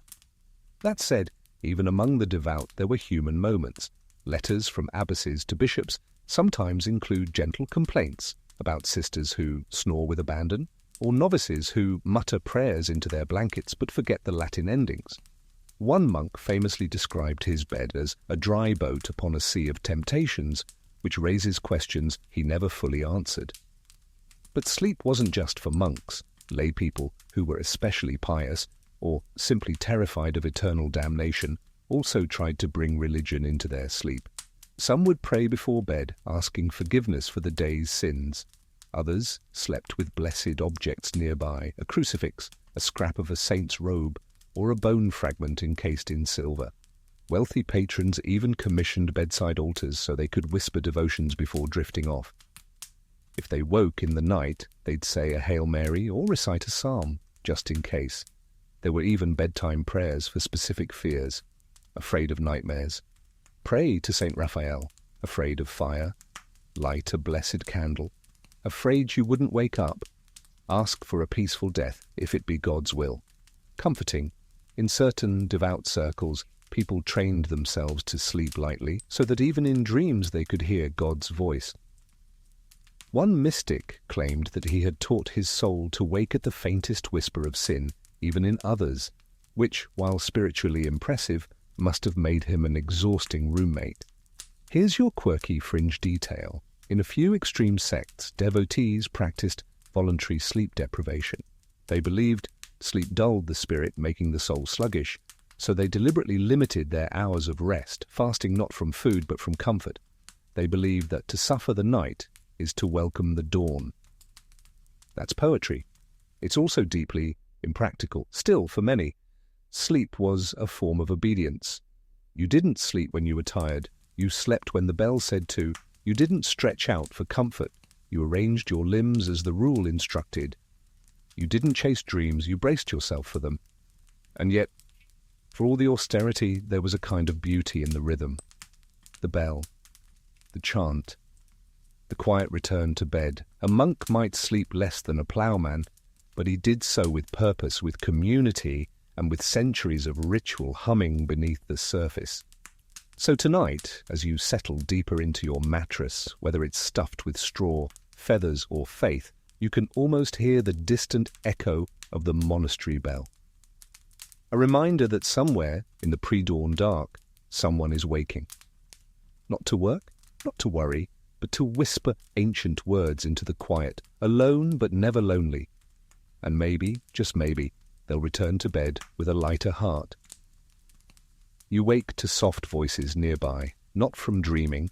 These are real and strangely formal. You blink your eyes open to a flickering orange glow and realize that someone, or several someones, are gathered around the bed.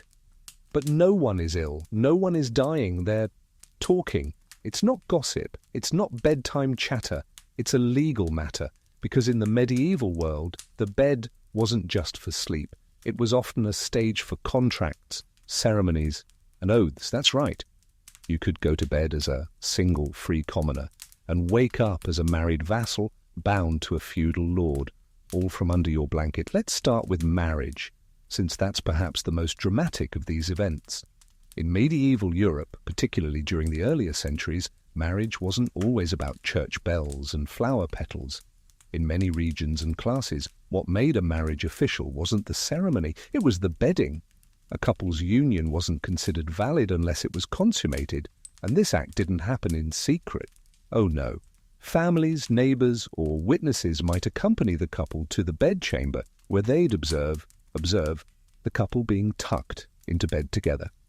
Fully clothed, yes, but still together. And sometimes there were prayers, sometimes a priest blessed the sheets, and sometimes someone would take notes. The witnesses would then withdraw, ideally before anything got too personal. But their presence was crucial. They could later testify that the marriage was real or not. And if a dispute ever arose, say, one party denied the marriage or questioned its legitimacy, the memory of that bedroom scene became the central evidence. There are dozens of surviving cases in medieval court records where marriage validity hinged on whether or not someone saw the couple under a blanket together. Not awkward at all, but it wasn't just marriages. Feudal oaths were sometimes taken from bed, particularly if the lord was old, sick, or preferred not to put on pants. A vassal might kneel beside the bed, place his hands between the lord's, and swear loyalty. The bed in this context was a symbol of authority, the center of the household, the place where decisions, both earthly and eternal, were made. And yes, sometimes those decisions involved property. Wills were dictated from bed. A man on his deathbed might summon witnesses, a priest, a notary, and issue his final wishes. This wasn't done hastily. Some noblemen rehearsed their wills for years, adjusting details and practicing the flow. Then when the time came, they'd call in the necessary parties and, propped up on linen pillows, declare their last testaments. In some households, a scribe sat in the corner, writing every word by candlelight. One 14th century noble even requested that his bed hangings be drawn back so that no one could say I was not in my full wits when I made my gift to the church. A smart move, considering that disputes over deathbed wills were common and could go to court. There's a wonderfully odd case from Burgundy where two sisters argued over their dying father's bequests. Each claimed to have been present at his bedside when he made the real will. Unfortunately, both wills were written. Both had witnesses, and both involved a servant named Gerard who swore under oath that the bed was facing the window on the day of the true will. This detail somehow became critical. So yes, the orientation of a bed could influence a legal outcome. Beds were also used for swearing oaths of truth. In certain communities, people believed the bed, especially that of an honest man or a saintly woman, could function almost like a sacred altar. To lie while kneeling by that bed or while placing a hand on its frame was believed to invite divine punishment. Think of it as a domestic courtroom with wool blankets. Historians still argue whether these bedroom ceremonies were formal replacements for public rituals or simply convenient adaptations. After all, most rural communities lacked courthouses. And in the case of illness, the bed was the place decisions were made. If the head of the household couldn't walk, he ruled from under the covers. And of course, there's the issue of inheritance ceremonies. Children might be recognized from a father's deathbed. Land might be granted, revoked, or disputed. In some cases, a dying man would summon his sons, touch their foreheads, and speak their roles in the household aloud. These moments were deeply symbolic and also deeply practical. Saying it from the bed made it real. Now here's your quirky tidbit. In some regions, particularly northern Italy, important contracts like dowry arrangements or loan agreements were finalized while reclining in bed because sitting upright or pacing the floor was considered aggressive.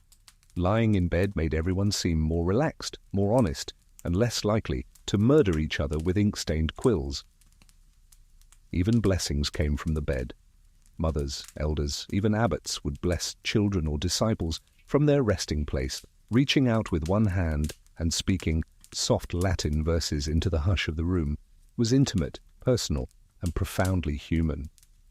So as you lie here tonight, blanket tucked up to your chin, it's strange to think that this soft, sleepy space was once the site of laws, vows, property transfers, and eternal promises. You weren't just resting, you were participating in the grand machinery of medieval life. One oath, one will, one whispered blessing at a time. And tomorrow, if you find yourself signing a contract or swearing a promise, maybe do it in bed. History would approve. The sky outside has shifted from pitch black to that pale, early grey that means dawn is coming. Not here yet, just teasing. But inside the room, life is already beginning again. A soft rustle, a groan, a muted cough, and then the unmistakable sound of feet hitting the cold floor. Welcome to the medieval morning procession, a daily ritual of rising, layering, and bracing for whatever the world and the weather has in store. You blink your way into wakefulness, but unlike modern mornings where alarms scream and coffee machines gurgle with purpose, the medieval day begins slowly, and sometimes a little painfully. You stretch under your scratchy wool blanket, trying not to disturb the person still snoring beside you. Your joints creak, your limbs are stiff, but you're alive, and that's something. The fire's embers are barely glowing now, and the air has turned downright rude. Breath curls from your lips. The floorboards creak under someone's weight as they shuffle past with a yawn and a muttered prayer. No one's exactly cheerful, but no one expects to be. Mornings weren't gentle. They were cold, busy, and full of potential chaos. In peasant homes, the first to rise might be the mother or grandmother, tossing kindling onto the coals, coaxing the fire back to life. Not for ambiance, for survival. Without the fire, there's no warmth, no light, and no food. Someone else might be sent to draw water, which meant trudging to the village well or nearby stream with a sloshing pail and cold, stiff fingers. Hopefully you remembered to wear shoes, or, socks if you had those. For nobles, the process was slightly more structured, but no less chilly. Servants rose first, lighting torches or candles, drawing curtains, shaking out cloaks and pouring water into basins for morning ablutions. The lord or lady would be gently roused, ideally without startling them, and offered warm water to wash their face and hands. And if you were important enough, someone might even hold the basin for you. Yes, that's real. In wealthy households, there were rituals of waking up, greetings, small ceremonies, symbolic gestures. The more status you had, the more elaborate your morning became. You didn't just roll out of bed, you were helped out. Someone brushed your hair, someone handed you your robe, someone maybe whispered the news of the day, but let's not romanticize it too much. Even lords had to face cold chambers, stiff limbs, and the ever-present danger of unwanted morning visits. Because privacy? Still not a thing. It was entirely normal for priests, stewards, family members, or political allies to show up in the bedchamber first thing in the morning. Not to say good morning, but to talk business. The bedchamber was a working space, remember, and if you happened to still be half-dressed under your blanket while someone recited updates on sheep counts or territorial disputes, well, too bad. In some royal households, the ritual of the lever, from the French lever to raise, was a daily event. Courtiers and advisers would gather in the king's or queen's bedroom to witness them being dressed, eat a bit of breakfast together, and present petitions, all while the monarch sat there trying not to fall back asleep. Imagine trying to make foreign policy decisions before your second yawn. For commoners, mornings were more straightforward. Wake up, get warm, eat something if there's food. That might be leftover porridge, yesterday's bread, or, if the chickens have been generous, a poached egg. You might share the meal around the same hearth you slept beside, squatting on the same bench that served as both dining seat and headboard last night. Children were roused with little sympathy. Schoolboys were sent off with slates and hornbooks. Apprentices dashed to their workshops, still buttoning their tunics. Farmers checked the sky, grunted, and disappeared into the misty fields. The day started early because there was so much to do before dark. And here's the thing, there wasn't time for sluggishness. Oversleeping wasn't just inconvenient, it could be dangerous. If you missed the well queue, you might not get clean water. If you were late to the bakery, the good bread would be gone. If you didn't open your stall or start your chores, your neighbors noticed. And not kindly. And let's talk roosters for a moment. Yes, they crowed. No, they weren't reliable. Some crowed before dawn, some crowed at dawn, some crowed when the moon sneezed. But they weren't your alarm clock. Most people woke by habit, by routine, or by the movement of others around them. In cities, the bells helped. Church bells marked the hours, signaling matins, prime, and other canonical checkpoints throughout the day. You didn't need a wristwatch, you just needed ears. One curious fringe detail. In some regions, servants weren't allowed to speak until the master had spoken first. This meant a servant might wake the master, pour water, light a candle, all in complete silence, until the lord yawned, grunted, or gave permission to speak. Imagine that kind of tension over your morning washcloth. And of course, not every morning went smoothly. Chamber pots needed emptying. Blankets had to be shaken out. Sheets, if they had seen activity, might require scrubbing. Children might have wet the straw. Someone might have rolled into the ashes. And heaven help you if a mouse got into the bread. Yet despite all this, there was a rhythm to the morning. The procession, that gradual rising, moving, feeding, and dressing, was like a dance. Stiff, cold, occasionally grumpy, but practiced, familiar. By now the light is beginning to pour through the cracks in the shutters. Someone's humming softly near the hearth. A dog stretches, yawns, and thumps its tail once before curling up again. Outside, boots crunch across frost. A child squeals. Somewhere, a bell rings again. You rub your eyes. The blanket falls to your waist. Your breath still curls faintly in the morning air. But your body has remembered this pattern. Time to get up. Maybe today you'll have fresh bread. Maybe the fire will catch quickly. Maybe no one will surprise you with a legal dispute before breakfast. Or maybe they will. It's a medieval morning. Something's wrong. Not the bad dream kind of wrong, not the someone stole my blanket kind of wrong. No, this is different.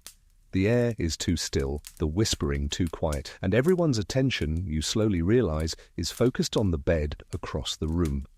You sit up. A woman is hunched over a figure lying under a thick woolen blanket, murmuring something too soft to hear. There's a low groan, then nothing, and suddenly the shared room is not a place for sleep. It's become a place for birth. Because in the medieval world, bedrooms weren't just for going to bed, they were for being born in them. And for many women, the experience was anything but private. Let's talk about childbirth in the medieval bedroom, a powerful, communal, and often dangerous event that transformed beds into operating tables, altars, and stages for both joy and tragedy. Unlike modern delivery rooms with monitors, sterile sheets, and a politely concerned nurse named Karen, medieval childbirth was handled almost entirely by women, and almost always it happened at home, in the same bed you'd slept in the night before, probably surrounded by neighbors, friends, relatives, and that one cousin who always fainted at the wrong moment. At the center of this drama was the midwife, or in Latin, obstetrix. She wasn't just a helper, she was a specialist, experienced, respected, often feared. She carried herbs, tools, cloths, and more than a few whispered prayers. She also carried reputation. Good midwives were known throughout the village or town, and they were often called upon at a moment's notice, even by the wealthy. The birthing room was transformed. Tapestries or sheets might be hung over windows to block out light and wind. The fire would be built up. Herbs were scattered on the floor or hung in bundles to purify the air. Sage, rue, or St. John's wort to keep away spirits, rats, and bad luck. And then came the labor. The mother would be helped onto the bed, often sitting upright, sometimes on a birthing stool, depending on preference and availability. Pillows were propped, hands were held, psalms might be sung softly by those in attendance, and let's be clear, pain relief options were limited. Most women bit down on cloth, gripped wooden handles, or just screamed. Pain was expected, biblical even, Eve's legacy according to many sermons. But there was also deep ritual. A priest might bless the woman before labor. A relic of a saint, St. Margaret was popular, might be placed under the pillow.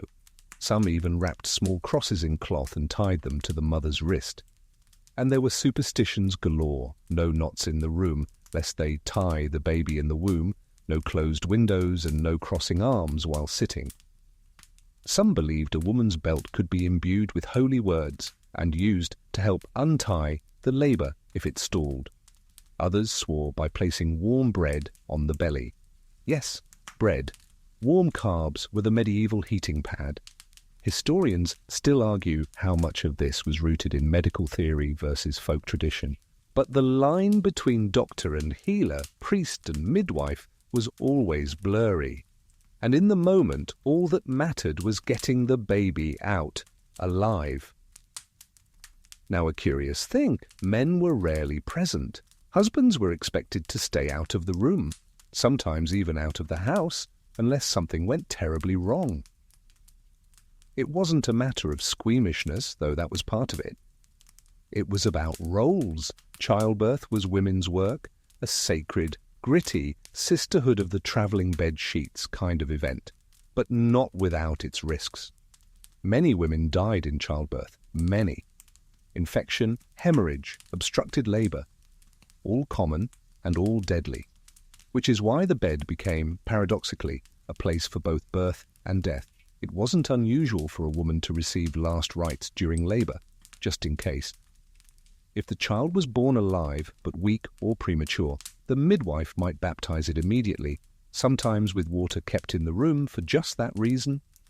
In the eyes of the church, an unbaptized baby who died risked being denied heaven. So the midwife became not just a guide for birth, but sometimes a spiritual emergency responder. And when the child cried, loudly, healthily, the room would erupt in quiet joy, relief, laughter, tears. Someone would pour wine. Someone else would begin the clean-up. And make no mistake, there was a lot to clean. Sheets were soaked, straw mats stained, cloths and rags bundled and burned. The midwife stayed until the mother was bathed, the bedding was changed, and the infant swaddled and tucked under the mother's arm, often in the very same bed where she'd labored. It's hard to imagine just how normal this all felt. You might be 6 years old, sleeping in the same room, woken by the sound of your new sibling arriving into the world. You might see the blood, hear the prayers, and know, deeply wordlessly, that this is what beds are for. Here's your fringe fact for tonight. In some households, a special birthing sheet was kept embroidered with prayers or charms. It was only used during labor and never for sleeping. These sheets were rarely washed. To clean them was believed to wash away the luck. And after? The bed became a place of confinement. The mother would stay in bed for weeks, sometimes 40 days, recovering, nursing, and receiving visitors. This was called lying in, and it was both a medical practice and a social tradition. Friends came bearing broth, wine, or gifts. The baby was shown off. Stories were exchanged. Meanwhile, the sheets, tired and stained, were changed as often as possible. The mattress, often flattened from the weight of labor, was restuffed or shaken out. And the woman? She watched her new child sleep beside her, heart still pounding from the memory of birth. So tonight, as you rest your head on that same medieval pillow, think of the bed not just as a place of stillness, but as a place of beginnings, of cries and whispers, of swaddling and prayers, of sweat and blood and new life, not private, not sterile, but shared, sacred, and deeply human. It's dark again, not the peaceful kind of dark from a few hours ago when sleep wrapped around you like a wool blanket and the fire hummed softly beside your dreams.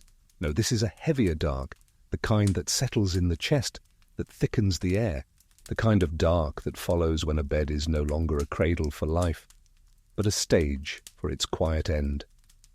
Because in the medieval world, the bed was also a place to die. You stir slightly and someone across the room coughs, a wet, shallow cough that has been echoing through the rafters for days now. The room knows it. The fire knows it. Everyone sleeping here has known it for a while. That old man in the corner? He won't be rising with the morning bells. In medieval households, death came at home, not in hospitals, and rarely alone. And more often than not it came in bed, whether it was old age, the creeping chill of consumption, the sharp breathlessness of plague, or simply a lifetime of hard work finally giving out. People died where they lived, surrounded by the sounds, smells and souls of their household. Beds became deathbeds, and deathbeds became sacred.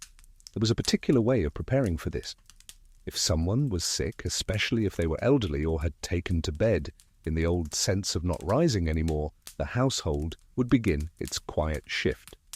Food became broths, curtains were drawn, the chamber pot stayed close, a candle was kept lit even during the day, and when it seemed the end was near, they summoned the priest. Last rites, also known as extreme unction, were administered bedside. The priest would arrive with oils, a crucifix, and a soft voice. He'd anoint the person's forehead, chest, hands, and feet, whispering blessings meant to prepare the soul for its journey. The dying might confess, might receive the Eucharist, might mutter apologies or clutch someone's hand. Sometimes they said nothing at all. If you were important or wealthy, you might die in a room filled with listeners, family, clergy, servants, all gathered silently, some sobbing, others simply watching. Not to intrude, to bear witness, to see a soul off was an honor. There's a well-documented tradition across medieval Europe of dying people giving blessings to each child. One by one, sons and daughters would be brought to the bed, and the parent, sometimes barely conscious, would place a trembling hand on their head or whisper some last phrase. Sometimes it was practical advice. Sometimes it was just, be kind, or watch over your sister, or don't let your cousin touch the apples, they're for the offering. Historians still argue whether these final bed blessings held legal weight or were just symbolic. But in many rural communities, these moments were everything. They determined heirlooms, legacies, and loyalties. And what of the body? Once death came, often during the night, sometimes mid-sentence, the bed itself became a vigil space. The body wasn't immediately removed, it was cleaned, dressed, and laid out in the same bed, often with coins placed over the eyes and a crucifix in the hands. Candles were lit, psalms were read, and family members would sit nearby taking turns in quiet mourning. In towns and cities, this might last a day or two. In remote villages, longer. There were prayers to say. Neighbours would stop by, not out of curiosity, but respect. The same people who shared soup in the hard winter now came to offer wine, bread, or just silence. And yes, this happened right there in the shared sleeping space. You might still be curled in the next bed. The fire might still be crackling. Someone's child might still be snoring on the floor. Death didn't clear the room. It became part of it. Then came the burial preparations. The linens used in the final dressing were often from the home, old sheets, sometimes even wedding sheets repurposed for shrouds. If the person had left instructions, their will might be read aloud right there at the bedside, if not the household guest. And the guessing was always layered with emotion, memory, and a touch of, she definitely wanted Aunt Maud to have that brooch. And here's your fringe detail. In some households, the straw from the deathbed mattress was burned afterward, taken out to a field or riverbank, and set aflame. It wasn't just hygienic, it was symbolic. The soul had departed. The bed should too, ashes to ashes, straw to smoke. In noble families, things were more elaborate. The body might be moved to a separate chamber, guards posted, official mourners summoned, but it still began in bed. Even kings died under woolen blankets. Even queens were wrapped by candlelight. For children, the rituals were shorter, but no less intimate. A baby who passed was still held in its mother's arms, still prayed over, still given a name, if it didn't yet have one, so it could be called in heaven.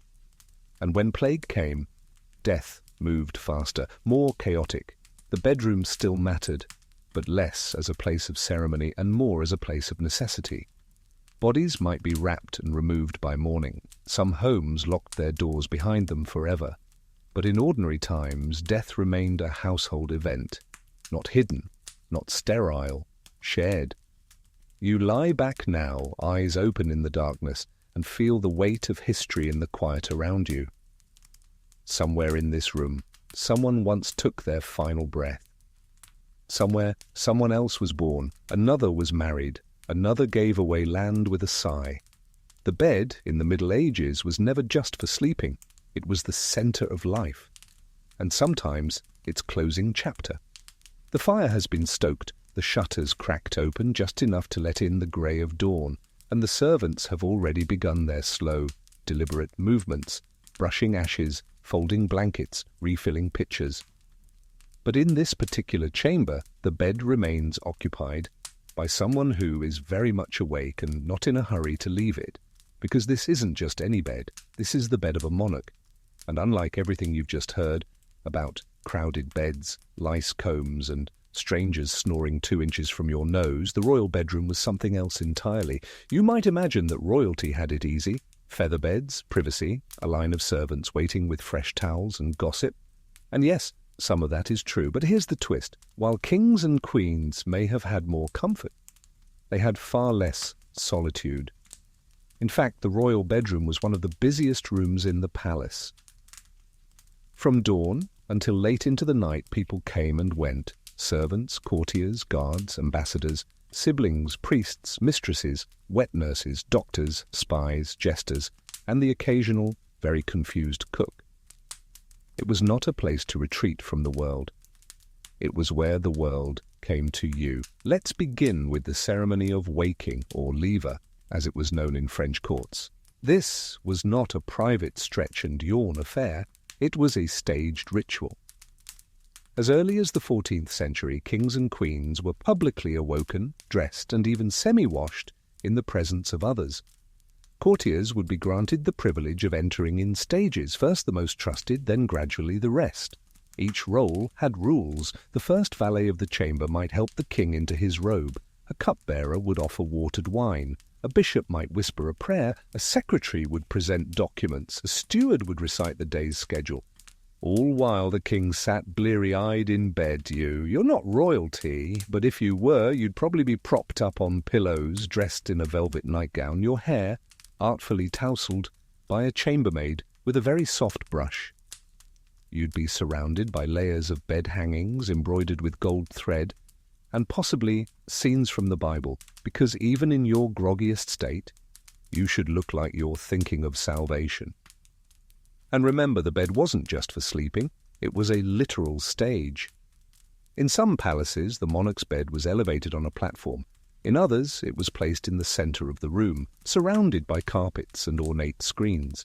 This wasn't to ensure better sleep, it was to impress visitors. Imagine holding court while reclining dramatically with a silk coverlet draped just so, and imagine doing it every day. Even matters of state were discussed here. Ambassadors might be received at the bedside, policies debated, treaties signed. Monarchs gave audiences from bed, reclining in a position that said, "I am simultaneously in control and very cosy."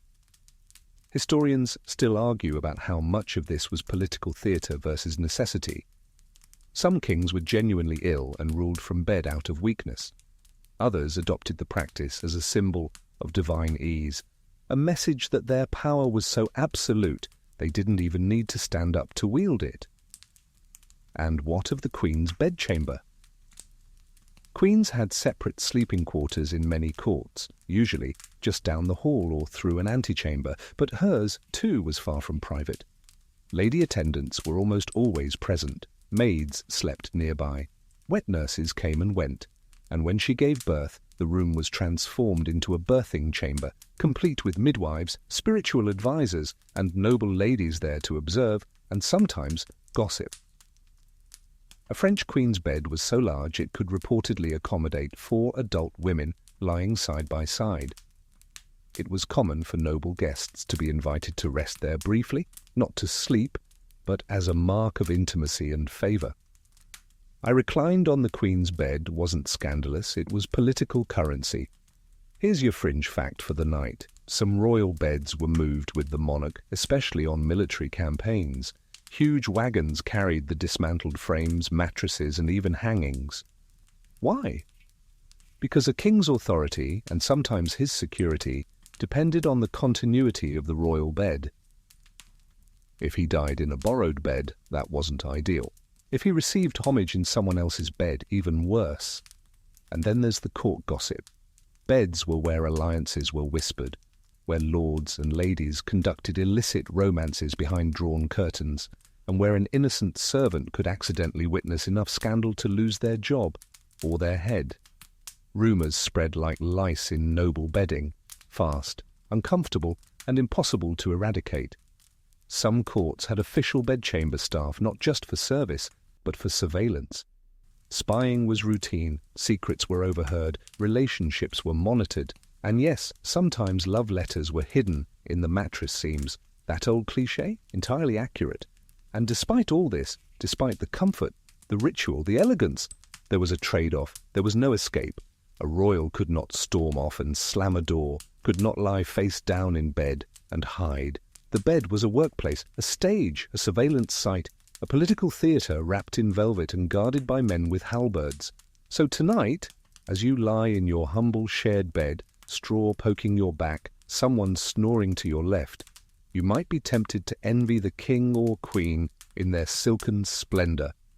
But maybe don't, because at least here, in the dark, you're allowed to sleep without an audience. And in the medieval world, that was worth more than gold thread and goose feathers. You're awake again, but this time not from a dream or a snore or the creak of someone rearranging their feet.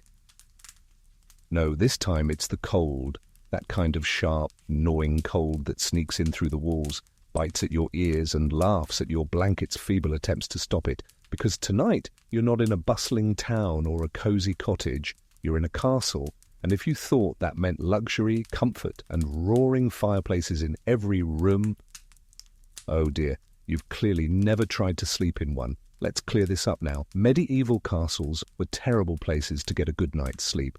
The walls, thick stone, cold in winter, damp in spring, and not particularly helpful at keeping heat in or noise out. Those beautiful high ceilings and arched windows, drafty. And before glass became widespread and affordable, those windows were either wide open to the elements or covered with wooden shutters or oiled cloth, neither of which do much when the wind howls. So you lie there, wrapped in all the blankets you can find, your cloak, someone's spare tunic, possibly a curtain if you were desperate, and still the chill creeps into your bones like a gossip with an agenda. The bed, if you're lucky enough to have one, is grand. A carved wooden frame, raised off the ground to avoid damp, draped with heavy hangings on all sides. It looks royal. It feels like sleeping in a cupboard full of soup spoons. Sure, you've got a straw mattress, maybe even feathers, but nothing keeps in heat like a good old-fashioned human body, which is why you're probably not alone in this cold stone room. You might be sharing with your spouse, your servant, or a guard who snores like a trebuchet being loaded. And about those fireplaces, yes, there's probably one, maybe two. But fireplaces in castles weren't efficient. They smoked, they cracked, and they only heated the immediate area.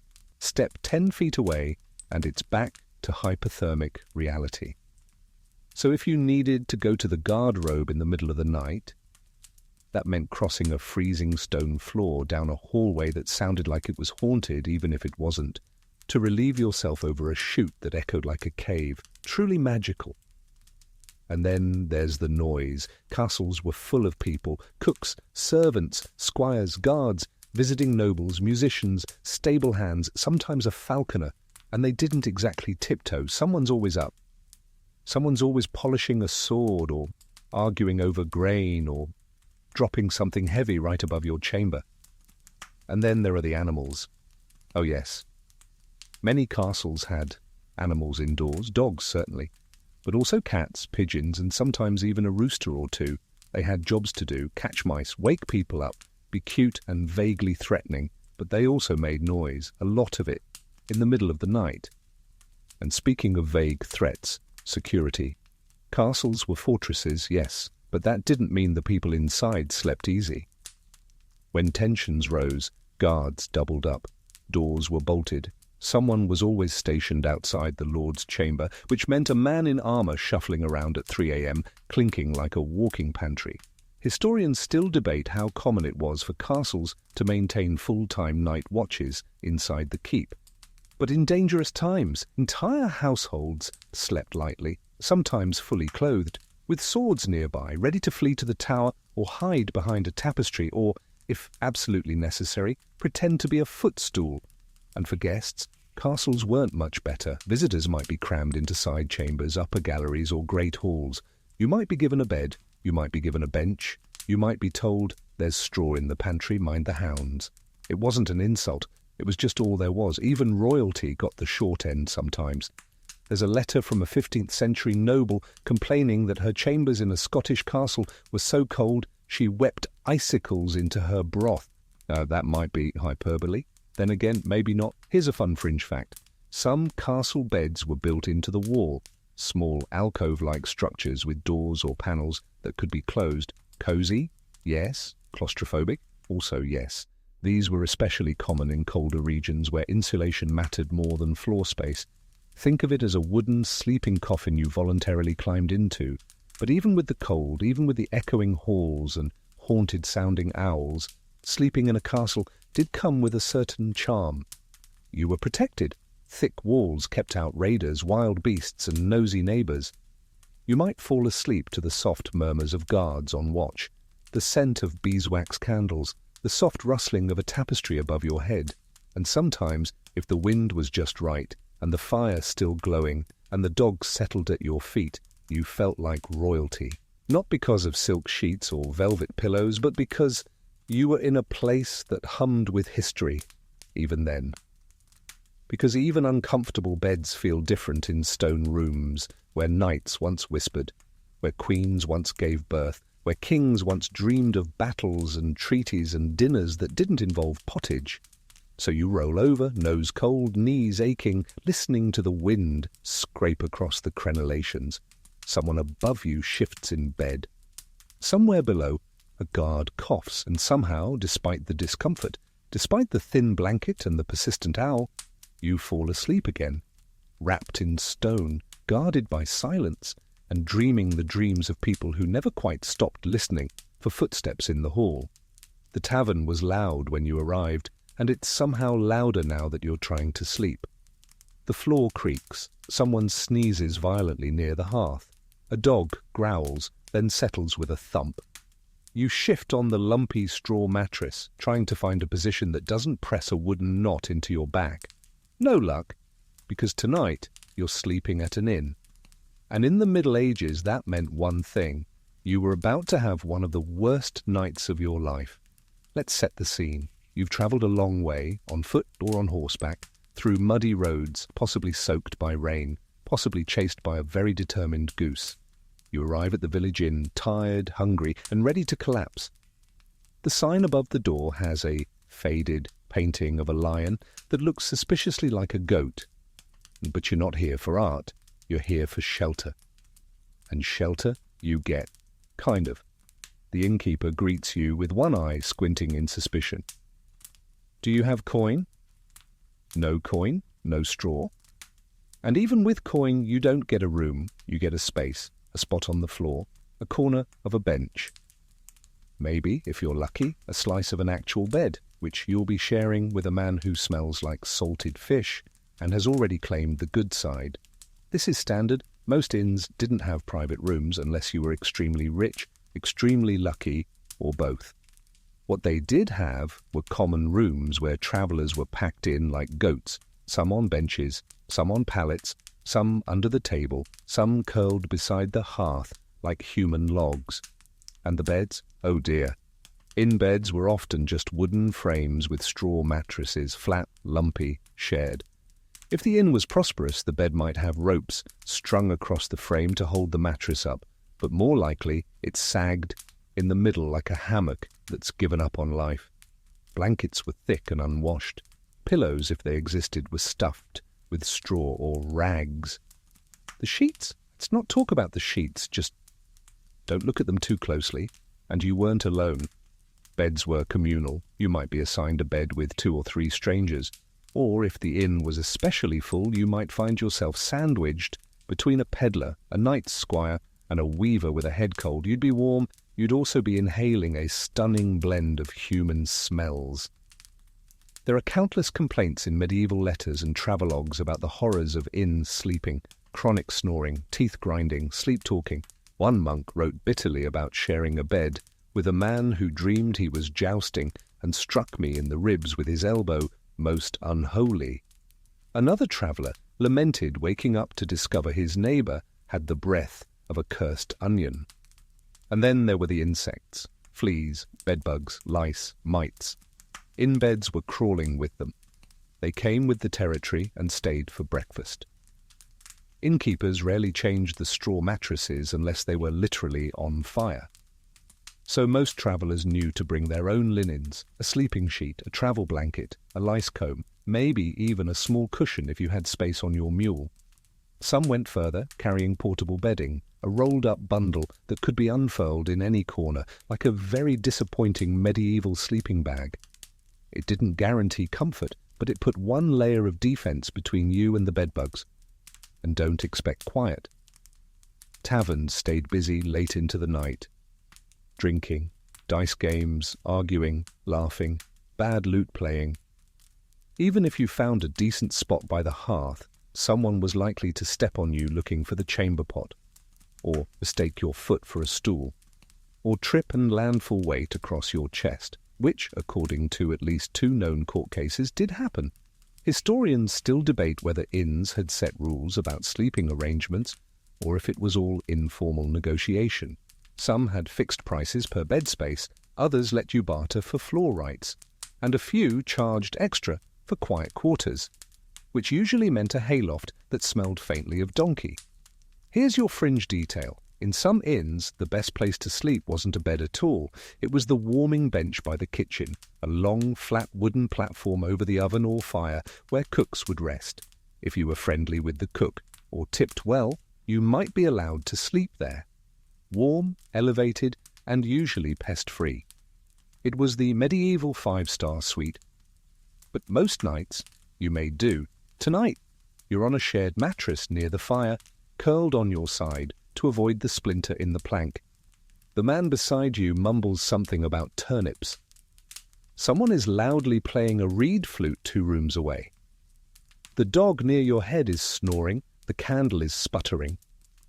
You close your eyes anyway, because for all its faults, this inn gave you shelter. You're not outside, you're not in the rain, you're not listening for wolves or hiding your coin purse under a bush. You're inside, on something softish, with a roof overhead. It's not glamorous, but it's enough.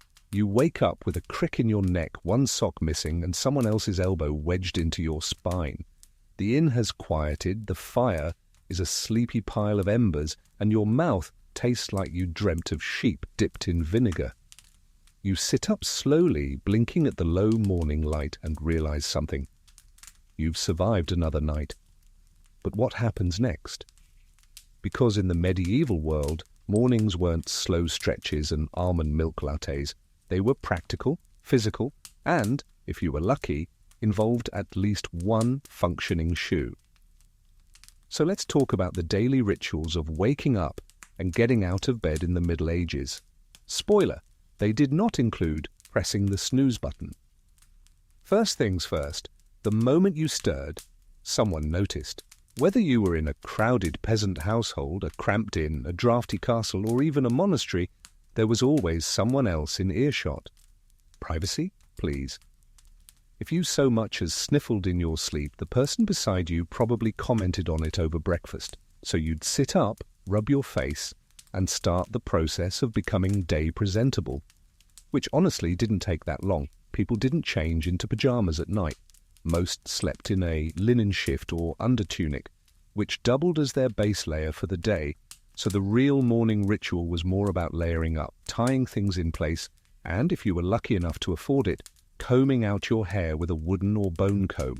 That is, if someone else hadn't borrowed your comb to clean out their beard crumbs. Washing? Hey, most people did a quick splash of water to the face, hands, and maybe armpits. Full-body baths were rare. Water was cold, scarce, or sometimes suspiciously green, especially in towns. If you were rich, a servant might bring you warmed water in a basin, along with a linen towel and perhaps a sprig of mint. If you were poor, you might just use the rain barrel, or spit on a sleeve.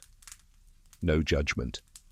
And then came the bed making, or rather, bed resetting, because medieval beds weren't always permanent. Some straw pallets were rolled up and stacked against walls. Others were dismantled daily. Mattresses were shaken out, linens aired, if you were very fancy, and bed frames, if present, might be wiped down or tightened with a mallet, especially in monasteries where cleanliness and order were practically a second religion. In wealthier households, the making of the bed was a serious chore. Servants fluffed feather beds, beat the dust out of wool blankets, and shook embroidered covers with the same dedication usually reserved for preparing royal banquets. In some cases, beds were ceremonial objects. They had to be kept pristine, like relics. Don't sit on the Lord's bed unless you want to be exiled to the stables.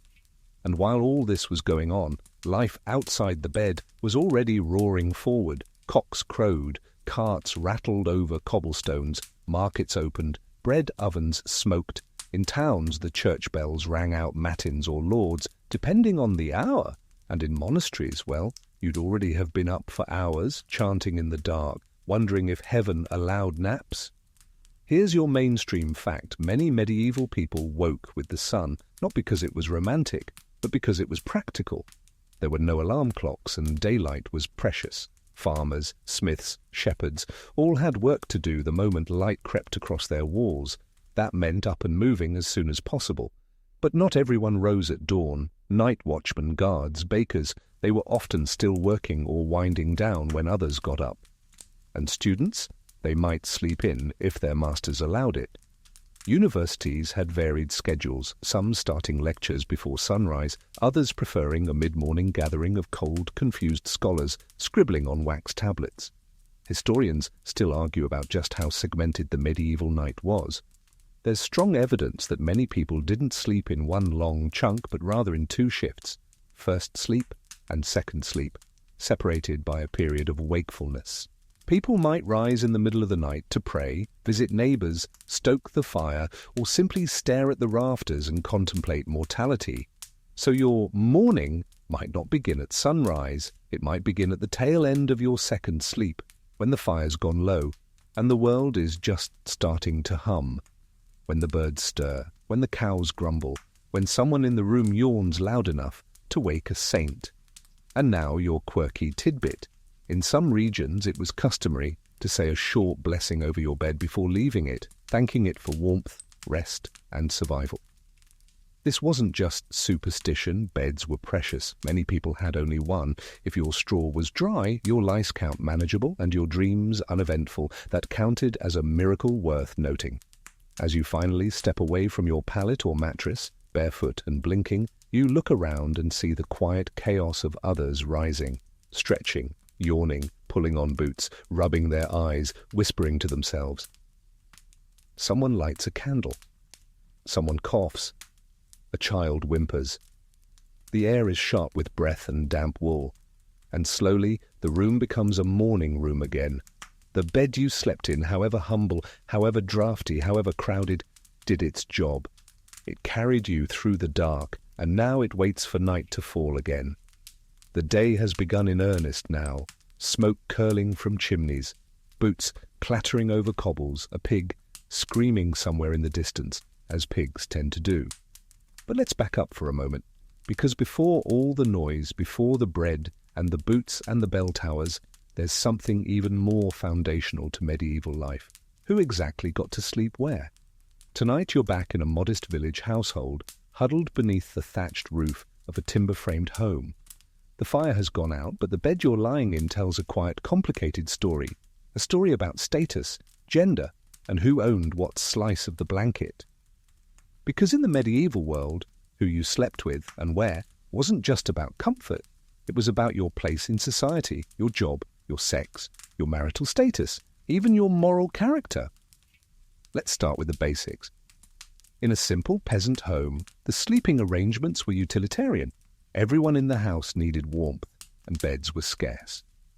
That meant family members often slept together, husband and wife in one bed, children nearby, sometimes sharing with siblings or even parents.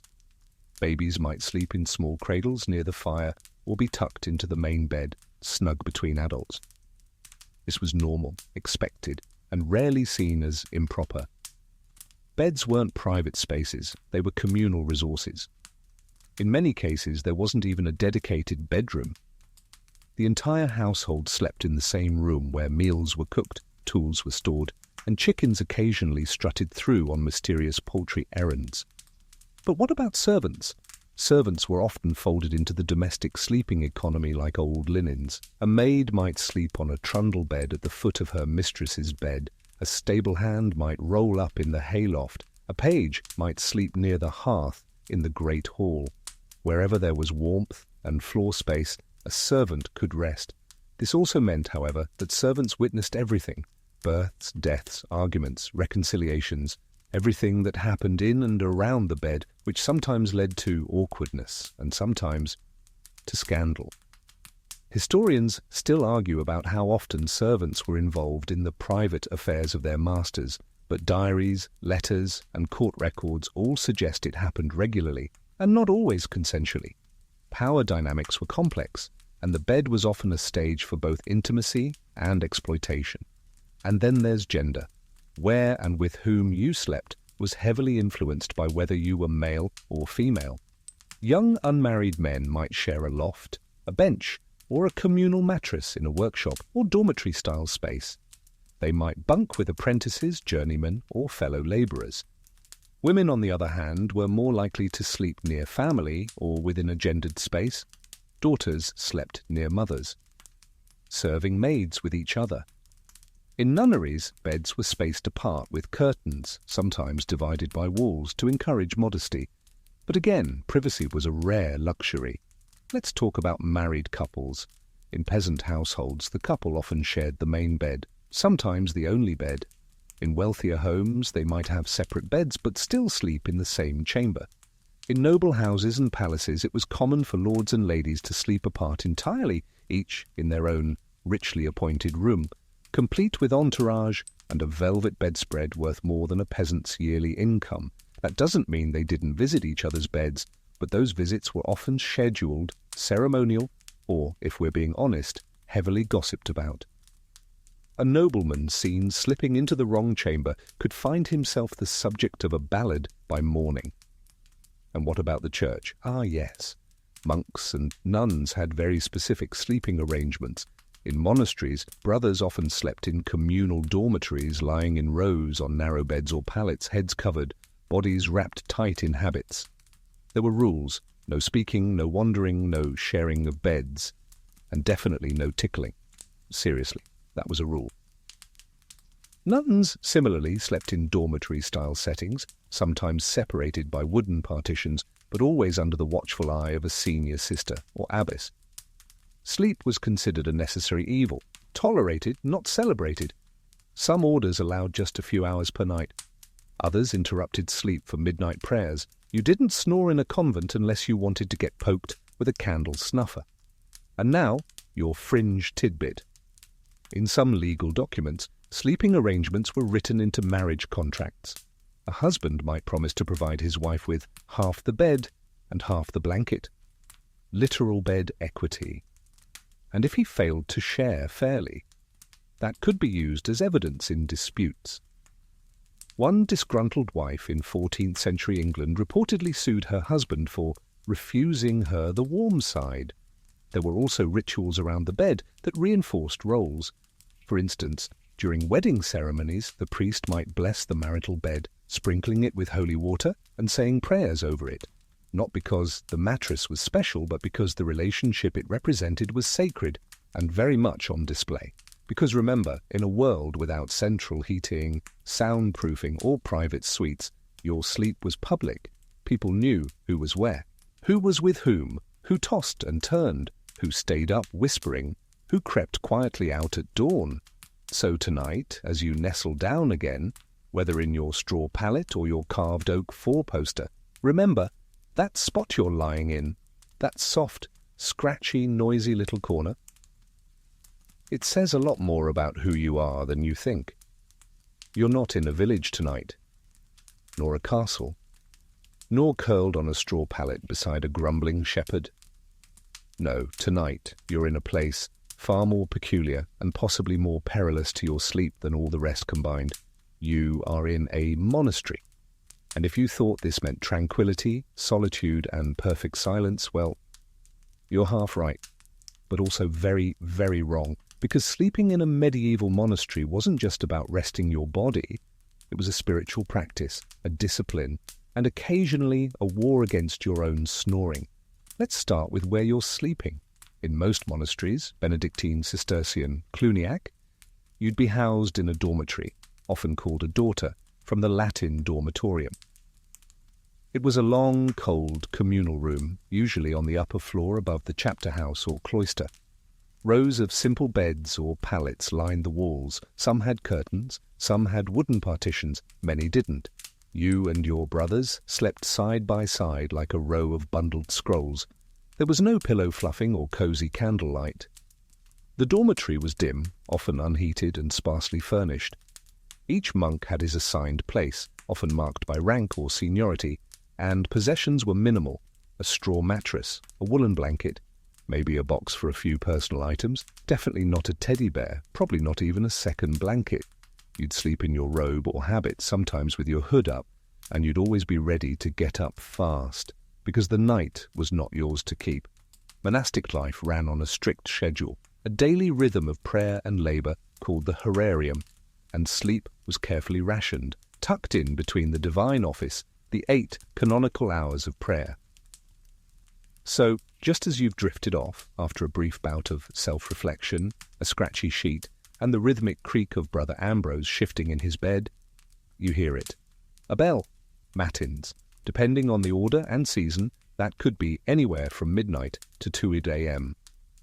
You rise in silence, no grumbling, no groaning. You slide out of bed like a monk-shaped loaf of bread.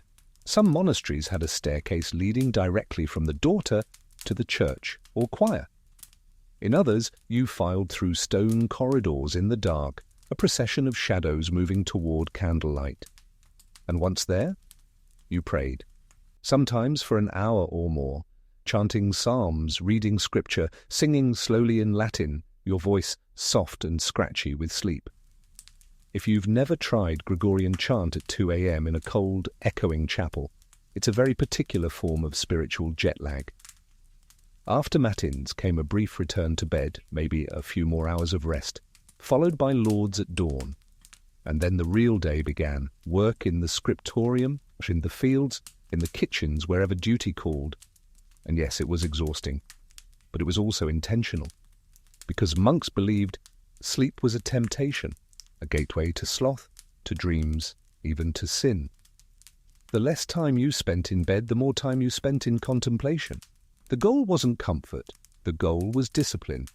Historians still debate how closely actual monastic sleep patterns followed the idealized schedules. Some argue that monks regularly napped during the day to compensate. Others suggest that the nocturnal rhythm actually fit the natural segmented sleep cycle common in the Middle Ages, what we now call first sleep and second sleep. But either way, one thing is clear. Sleep was not a luxury here. It was a regulated state of spiritual vulnerability, managed like any other aspect of a monk's day. And speaking of vulnerability, imagine the auditory landscape of that dormitory. There were no white noise machines, just the natural sounds of a dozen adult men trying not to make noise, and mostly failing. Coughs, wheezing, the occasional whispered prayer, the creak of a wooden frame. Someone muttering a psalm in their sleep. Maybe even the ghost of Brother Clement, who once dropped an inkwell and never lived it down. And here's your quirky tidbit. Some stricter monasteries assigned a night watcher, whose job was to patrol the dormitory and ensure everyone stayed properly asleep. No excessive tossing, no murmuring, no sneaky reading under the blanket with a candle stub. Imagine being the monk who had to explain, "I was just revisiting Augustine, I swear." Rules extended to sleep posture too. In certain orders, monks were required to sleep on their backs, arms crossed in imitation of the crucified Christ. Others prohibited turning over or even covering one's head, lest impure thoughts take root in the dark. Did everyone follow these rules? Of course not.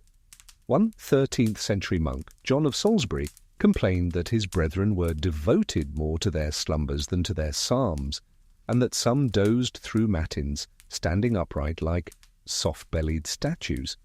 But for those who took it seriously, the experience of sleep itself was holy, a temporary surrender, a little death before resurrection each morning. And not just monks, nuns too, followed rigorous sleep schedules. Convents often echoed their male counterparts, cold daughters, midnight prayer bells, a rule of silence that extended from dusk to dawn.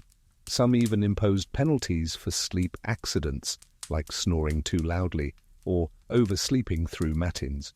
One abbess in 14th century France reportedly forced a novice to scrub the dorter floor with vinegar and ash as penance for yawning during lauds.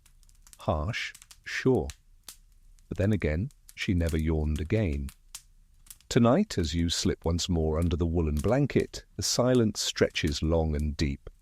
The bell has not yet rung. The fire is low. The walls are heavy with time. And in the stillness, you feel what so many felt before you. Not luxury, not comfort, but a strange, solemn peace. Because here, in the dorter, beneath the gaze of carved saints and a roof heavy with prayer, sleep is not escape. It is devotion. And somehow, in the hush between matins and lauds, you finally drift off. You're somewhere new tonight, a place that feels strangely temporary. The walls are canvas, the floor is earth. The wind whistles through wooden pegs and creaking ropes. You smell leather, sweat, and fire smoke. You're in a military camp, not just any camp, but a mobile, medieval encampment of soldiers, knights, squires, cooks, and horses. And here, sleep is more of a gamble than a guarantee. Because when you're part of a medieval army on the move, sleep is a scarce luxury, easily stolen by hoofbeats, howling men, and the low, eerie moan of a distant war horn. Let's build the picture. It's a chilly night outside a besieged town, let's say 14th century France, but it could just as easily be Flanders or Bohemia. The tents are pitched in rows, some made of thick linen or hide, others just patched sheets flapping over poles. Fire pits crackle, pots bubble, armour creaks, men sharpen weapons by torchlight while others mutter prayers or gamble away their rations. You are not quite asleep. You're bedding, if you're lucky, a blanket over some straw. If you're a squire, maybe a shared bedroll with another grimy youth. If you're a knight, you have your own tent and a proper cot or pallet. If you're a foot soldier, dirt, just dirt, possibly damp, almost certainly uneven, and suspiciously warm in one spot because someone's goat was sleeping there earlier. And there's no such thing as true quiet. Horses shift in their pickets. Blacksmiths work late into the night. Someone throws up nearby, too much ale, not enough food. A hound barks. Men whisper about ambushes. The night watch calls to each other in rounds, challenging shadows with raised voices. Any one of those noises might be your last warning before a raid. Historians still debate just how organized medieval camps were when it came to sleeping arrangements. Some royal armies used color-coded banners and designated zones for officers, knights, cooks, and clergy. Others, a chaotic sprawl of tents, carts, and the occasional cow, all piled into any flat patch of ground. One thing is consistent, though. Sleep was rarely restful. Even off the battlefield, men slept in armour or half-armour, ready to leap up at a moment's notice. Weapons stayed close, boots stayed on, and if you had to go in the night, well, it wasn't pretty. Latrines were either holes dug in the outskirts or makeshift barrels, both of which filled fast and were avoided with the same urgency as the enemy. In large campaigns, the army might be accompanied by camp followers, not just prostitutes, though yes, them too, but also blacksmiths, washerwomen, cooks, grooms and merchants. These civilians often camped on the fringes, sleeping in wagons, lean-tos, or under the stars. Their nights were no easier. They dealt with theft, harassment, disease, and the constant fear of being mistaken for spies. And disease, yes. Camp hygiene was a nightmare. Lice were common, fleas inevitable, dysentery spread fast. One knight, writing during a crusade, described sleeping on a cloak beside a corpse and not realizing it until morning. Another claimed his tent mate had been bitten by a rat the size of a chicken while snoring.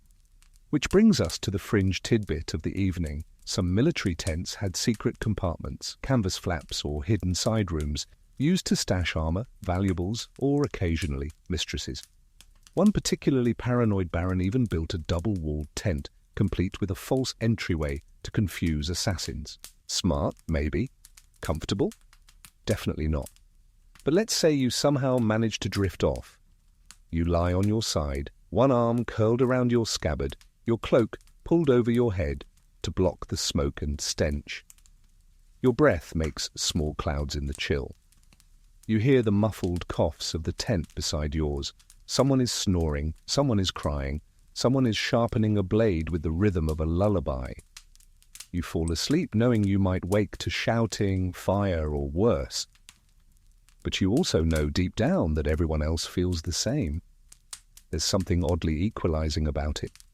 Knight or stable boy, everyone sleeps under the same flickering moon, breathing the same dust, listening to the same wind. And if you dream, it's not of glory, it's of a warm, still bed far from tents and boots and mud, a place with walls, a place where sleep isn't watched over by nervous squires or shield-bearing guards. But for now, this is your world. Canvas, straw, steel. And somehow, between patrols and whispers, under a tent that leaks just enough to keep you humble, you sleep. The tent is gone now. So is the mud, the armour, the smoke. Tonight, you're in a space that defies all that ruggedness, a place of silk canopies, perfumed sheets, and a bed that takes up more square footage than most cottages. You are in the bedchamber of royalty. Not just any royal, mind you. Tonight, you're bedding down in the private quarters of a medieval queen, or perhaps a king, surrounded by servants, tapestries, candles, and silence that costs more than a village. And yet sleep here is no less strange. In fact, it might be the most theatrical and political of all, because in the medieval royal world, going to bed was a public performance. Let's begin with the room itself. Royal bedchambers weren't necessarily private, not in the modern sense. Sure, there were locks, thick doors, and maybe even a guard posted outside, but the room itself was often filled with people, ladies in waiting, grooms of the chamber, chaplains, bodyguards, pages, and occasionally visiting nobles who simply refused to take a hint. In fact, kings and queens often held court in their bedchambers. This was called the privy chamber, and it could be a place for intimate councils, petitions, or personal audiences. It wasn't unusual for a nobleman to kneel at the foot of the royal bed, while the king reclined on embroidered pillows, issuing edicts and picking at a fig tart. When it was time for sleep, the ceremony began. There was the disrobing ritual, where the monarch was helped out of layers of velvet, brocade, and fur by trusted attendants. The garments were folded and guarded, sometimes by designated officers, whose only job was keeper of the king's hose. The queen's hair was brushed and plaited. A light linen night robe was slipped on, candles were snuffed one by one, and then the pièce de résistance, the royal bed. It was enormous, easily 9 feet long and draped with silk or velvet hangings embroidered with gold thread. The mattress was stuffed with down or fine wool. The sheets were linen, often scented with rosewater or lavender. The pillows, monogrammed. The canopy, painted with stars, saints, or family crests. This wasn't just a bed. It was a political statement. Historians still argue over how often royal couples actually shared these beds. In many cases, kings and queens had their own bedchambers and only slept together when they needed to produce an heir, or when diplomatic appearances required it. But even then, bed-sharing wasn't just private, it was witnessed. Literally. There was a ceremony known as the putting to bed, especially for newlyweds or political marriages. Courtiers and bishops would accompany the couple to the bed, watch them climb in, fully clothed, of course, say prayers over them, and then file out with solemn nods, leaving behind the awkward silence of two strangers pretending they were sleepy. Once alone, the monarch might finally relax, maybe. But alone was never truly alone. In royal households, there was almost always a body servant or chamberlain sleeping nearby, sometimes in a smaller bed beside the main one, sometimes on a pallet at the foot of the bed. Their job was to be ready at all hours, to stoke the fire, fetch water, deliver urgent messages, or help the monarch flee if someone came in with less than loyal intentions. And yes, there were assassinations attempted in bed, which is why some kings insisted on sleeping with weapons under the pillow, or even decoy beds, ornate ones that were never actually used. King Henry VIII of France reportedly slept in a plain, undecorated cot tucked in a corner, while his grand four-poster remained empty and heavily guarded. Your quirky tidbit for tonight? Some royals hired people to warm the bed for them. Literally.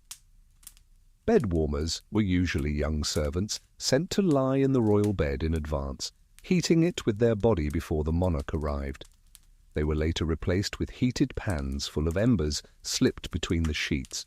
But early on, this job was both prestigious and frankly a little weird. One overly eager page in 13th century Spain apparently fell asleep in the royal bed and had to be dragged out by his feet before the queen arrived. Now, imagine you're finally lying in that royal bed. The hangings are drawn, the fire flickers softly, incense coils in the air. You can smell beeswax, myrrh, rosewater, and maybe a whiff of ink from the letters on the writing desk.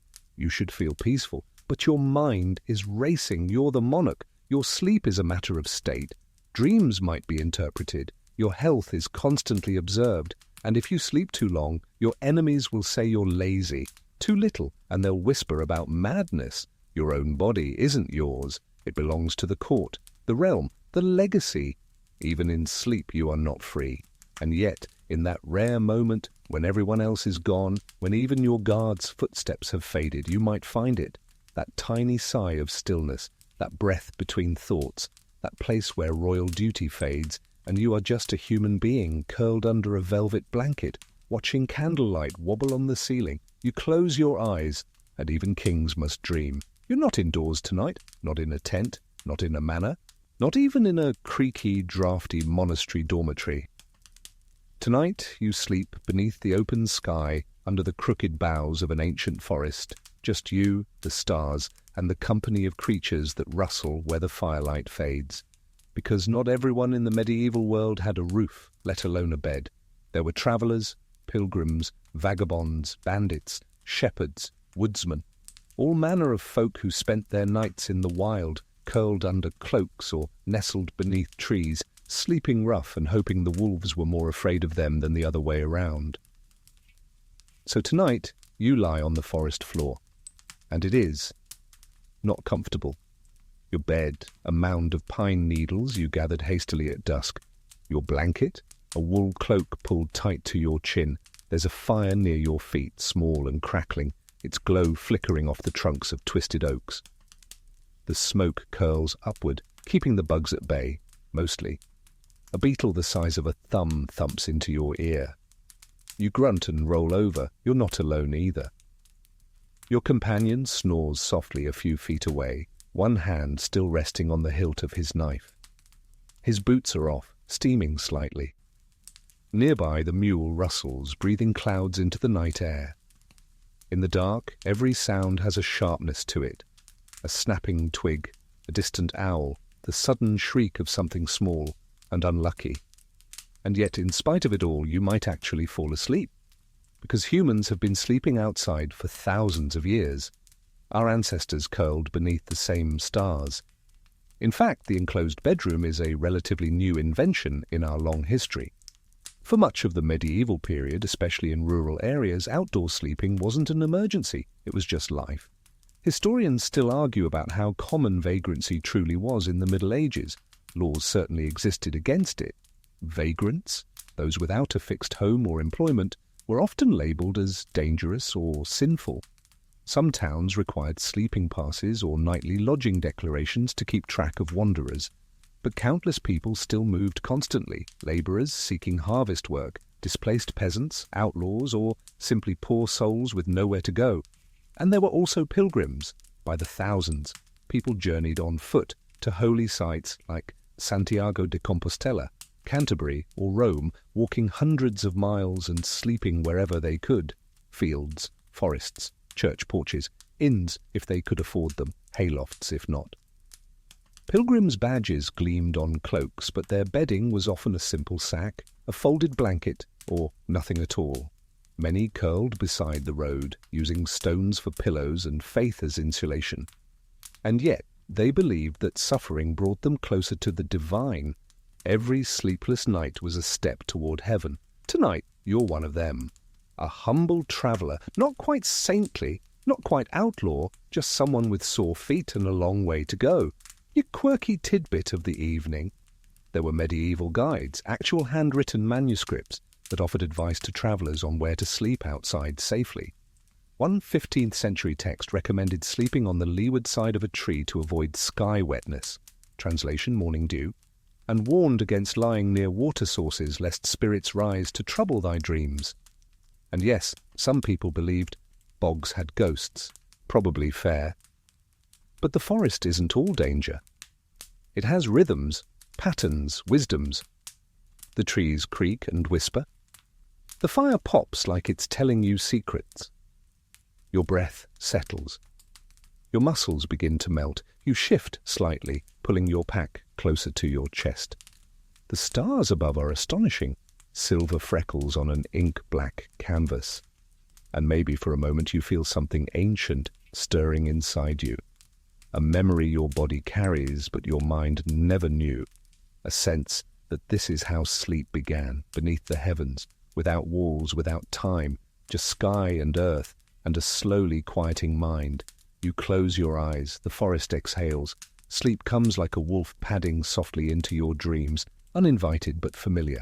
This time, you're not in a forest. You're not even in a house. You're deep within stone walls, past locked gates and torchlit corridors, where the air smells like mildew, iron, and something that might once have been soup.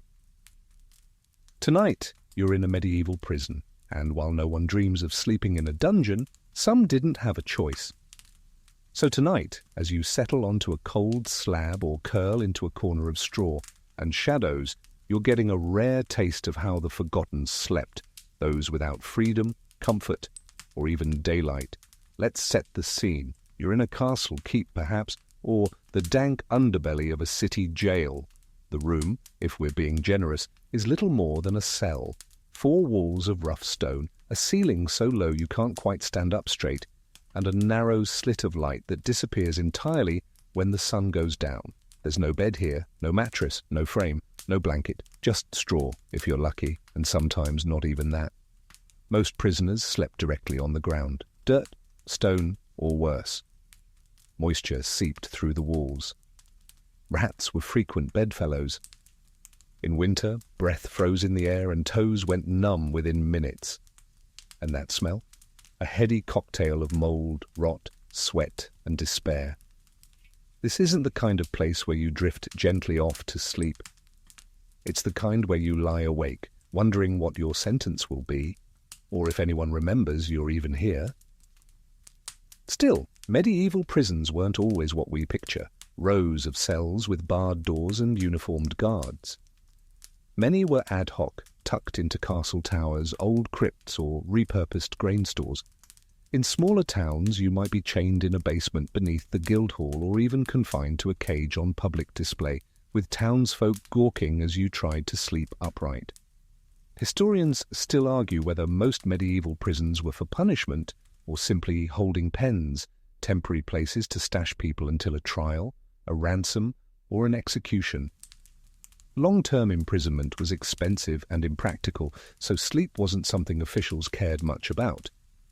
If you were jailed, your rest, or lack of it, was your problem. And the wealthy? They had options. A noble arrested for treason might be given honourable confinement. Locked in a room with a fireplace, food, and yes, even a feather bed. They could bring servants, they could read, write letters, even host visitors. It was more house arrest than dungeon horror. But for commoners, things were bleaker. You shared your sleeping space with everyone else, thieves, debtors, drunkards, heretics, maybe even a goat, if someone smuggled it in. And sleep was never quiet. People groaned, coughed, cried, fought, prayed, begged. Some talked to themselves, others talked to the rats. In fact, your quirky tidbit, there are records of prisoners naming the rats and training them to fetch crumbs. One Italian heretic in the 1300s claimed he tamed a rat named Pietro, who slept on his chest each night like a furry furnace. Another boasted that his mouse companions were cleaner than the guards, which might have been true. And then there were the chains. Some prisoners slept shackled, ankles cuffed to iron rings in the wall, arms locked in manacles. That meant you couldn't roll over, couldn't shift, couldn't scratch. Every movement tugged cold metal against raw skin. Sleep became a series of micro-naps between cramps. Others weren't chained, but were simply too afraid to sleep. Jailers were known to beat or abuse inmates for sport, or extort them for better straw, food, or the right to lie in the dry corner. Falling asleep could mean waking up with fewer teeth or fewer possessions. And yet, sleep still came. Somehow, amidst the stink, the cold, the fear, the unrelenting dark, people slept. Because the body eventually demands rest, no matter how cruel the setting. Sometimes prisoners recited prayers until their minds blurred. Others sang quietly. Some scratched patterns into the stone with nails or teeth, a strange lullaby of geometry. Some wept until they passed out. Others stared into the blackness and imagined they were elsewhere, on a hillside, under the sun, wrapped in linen, free. Tonight, you're curled in a dry patch of straw, arms wrapped tight around your ribs. The stone is icy beneath you. Something moves near your foot, but you pretend not to feel it. Your cellmate mumbles in his sleep, some half-remembered lullaby about fish and saints. You close your eyes. The dark presses in. The air is heavy, but in the deepest corners of the world, even here, the mind finds sleep, not as an escape, but as a flicker of defiance, a breath of softness in a place that has none. Tonight the room is small, modest even. But it's not dirty, not cold, and not crowded. You're in the sleeping quarters of a medieval merchant, and this, oddly enough, may be the most normal medieval bedroom you've experienced so far. No velvet hangings, no prison rats, no wolves howling in the woods, just the quiet creak of wooden beams, the faint scent of wax and linen, and a bed that's surprisingly decent. This is the home of someone comfortable but not noble, a cloth seller in Bruges perhaps, a wine importer in Florence, a spice trader in York. He's no peasant, but he's not royalty either. He has a house, not a manor. He has staff, but not servants. He has one good bed, and he shares it with his wife, his worries, and a surprising amount of noise from the street below. Let's take a closer look at where you're sleeping. The bed is raised, maybe carved with vines or simple floral shapes. The frame creaks when you sit. The mattress is stuffed with feathers, not straw, a sure sign this merchant has done well. There are linen sheets, washed monthly if you're lucky, and a woolen coverlet that smells faintly of rosemary sachets tucked between the folds. And on the wall, a bed warmer, a long-handled brass pan once filled with embers to toast the sheets before you got in. Luxury, sure, but also practical. Winters were brutal. You pull the covers up to your chin. The room is dimly lit, just a flickering oil lamp casting long shadows. You can hear footsteps below, someone finishing the evening rounds in the shop, locking the doors, banking the fire. The merchant's home is part house, part workplace, part fortress. The shutters are bolted, the ledger is hidden, the dog is curled up by the stairs. And in this room, rest. But not just for the merchant and his wife, because, surprise, this bed might still be shared. That's right. Medieval merchants often hosted guests in their homes, travellers, apprentices, visiting partners, and sometimes sharing a bed was the most efficient way to show hospitality. Stranger, friend, and fur trader, all in a row, wasn't just a joke. It was occasionally the only sleeping option. Historians still debate whether bed sharing in these cases was awkward, expected, or a mixture of both. We have letters and in-logs from the period where 2 or even 3 men shared a bed for the night, wrapped in cloaks and muttering prayers to St. Nicholas to keep the snoring civil.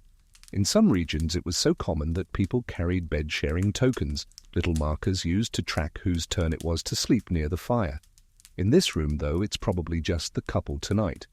2 people, in midlife maybe, wrapped in sleep and secrets. They might lie back to back, limbs carefully separated, weighed down by the day's business decisions and tomorrow's debt. Or they might curl together in silence, seeking warmth or reassurance, or just the comfort of knowing someone else is still awake, still breathing, still there. And what about the children? They're tucked into a smaller room down the hall, if the house is large enough, or, more likely, above the shop in a lofted space, sharing pallets with cousins or apprentices. Some might still sneak into their parents' bed in the night, trailing cold toes and excuses about ghosts or chamber pots. Your quirky tidbit tonight? In some merchant homes, bed linens were monogrammed with trade symbols, tiny embroidered grapes for vintners, ships for importers, or shears for tailors. It wasn't just flair, it was marketing. If a guest slept over, they'd see that symbol and remember, this house sells the best wool in town. And for the truly fashion-forward, some merchants even scented their sheets with imported spices, cinnamon, clove, even saffron. A spice-scented pillow was both a flex and a sedative. If you were especially wealthy, your nightshirt might be starched with lavender water, which sounds relaxing, until you realize it also made your skin itch. Still, it beats fleas. Tonight, though, the room is quiet. No fleas, no debt collectors. Just the warm murmur of someone shifting beside you and the gentle squeak of the bed ropes. You turn on your side, pull the covers up tighter, and breathe in linen and rosemary. You think about bills, about ships, about your eldest son who wants to marry a weaver's daughter, about the silk shipment that went missing in Bordeaux. And somehow, in that swirl of soft stress and domestic peace, you fall asleep. Not out of exhaustion, not out of despair, but out of the deep, simple comfort of knowing, for tonight at least, this is enough. Tonight, the air is thick with incense. The flicker of oil lamps dances on whitewashed walls. The bed, if you can call it that, is narrow, flat, and hard. You are not here for luxury. You're here for healing, because tonight you sleep in a medieval hospital. Not the sterile, beeping kind you might know today, but the kind run by monks, nuns, or charitable guilds. Part sanctuary, part infirmary, part spiritual checkpoint. It's a place where illness meets prayer, and rest is as much about the soul as the body. You lie in a ward, one of many narrow beds arranged in long rows beneath a high timbered roof. Each bed has thin curtains, a straw mattress, maybe a blanket, and a wooden bowl beneath in case your condition takes a sudden turn for the worse. You hope it doesn't. The smell? A curious blend of wax, damp linen, lavender water, old wounds, and whatever the person in the next bed just coughed up. You try not to breathe too deeply. This isn't a place for the dying, not always. It's also where travellers rest, where pregnant women lie in recovery, and where the poor find a clean pillow for the first time in months. Tonight, your head rests on a lumpy sack filled with moss. A nun in grey walks quietly past, murmuring a psalm. Someone down the row is groaning in Latin. Someone else is snoring loud enough to shake the rafters. And yet this is a place of compassion. Unlike prisons or battle camps or even some noble houses, hospitals in the Middle Ages were often more interested in rest than cure. They couldn't do much for a broken leg or plague fever, but they believed that sleep, warmth, and clean sheets could ease suffering, and maybe even mend the soul. Many of these hospitals were run by monastic orders. The Benedictines, the Sisters of Charity, the Knights Hospitaller. Some institutions had wards specifically for the poor, others for orphans, lepers, or pilgrims. Some were attached to churches, others stood on their own. Historians still argue whether these hospitals were truly medical or simply religious. Most treatments were prayer, bleeding, herbal poultices, and the occasional fumigation. But no matter the method, the emphasis was always on order, cleanliness, and rest. And yes, that included strict sleeping rules. Lights out meant just that. Lamps were dimmed after evening prayers. Silence was enforced. Beds were checked. Those who couldn't sleep were sometimes dosed with poppy syrup or beer. Those with money might bribe a nun for a pillow. Those without made do with rolled-up cloaks or folded robes. Your quirky tidbit of the night? Some hospitals required patients to sleep facing east, toward Jerusalem or the rising sun. It was meant to align the body with sacred energy, a bit of directional spirituality to help ease your symptoms.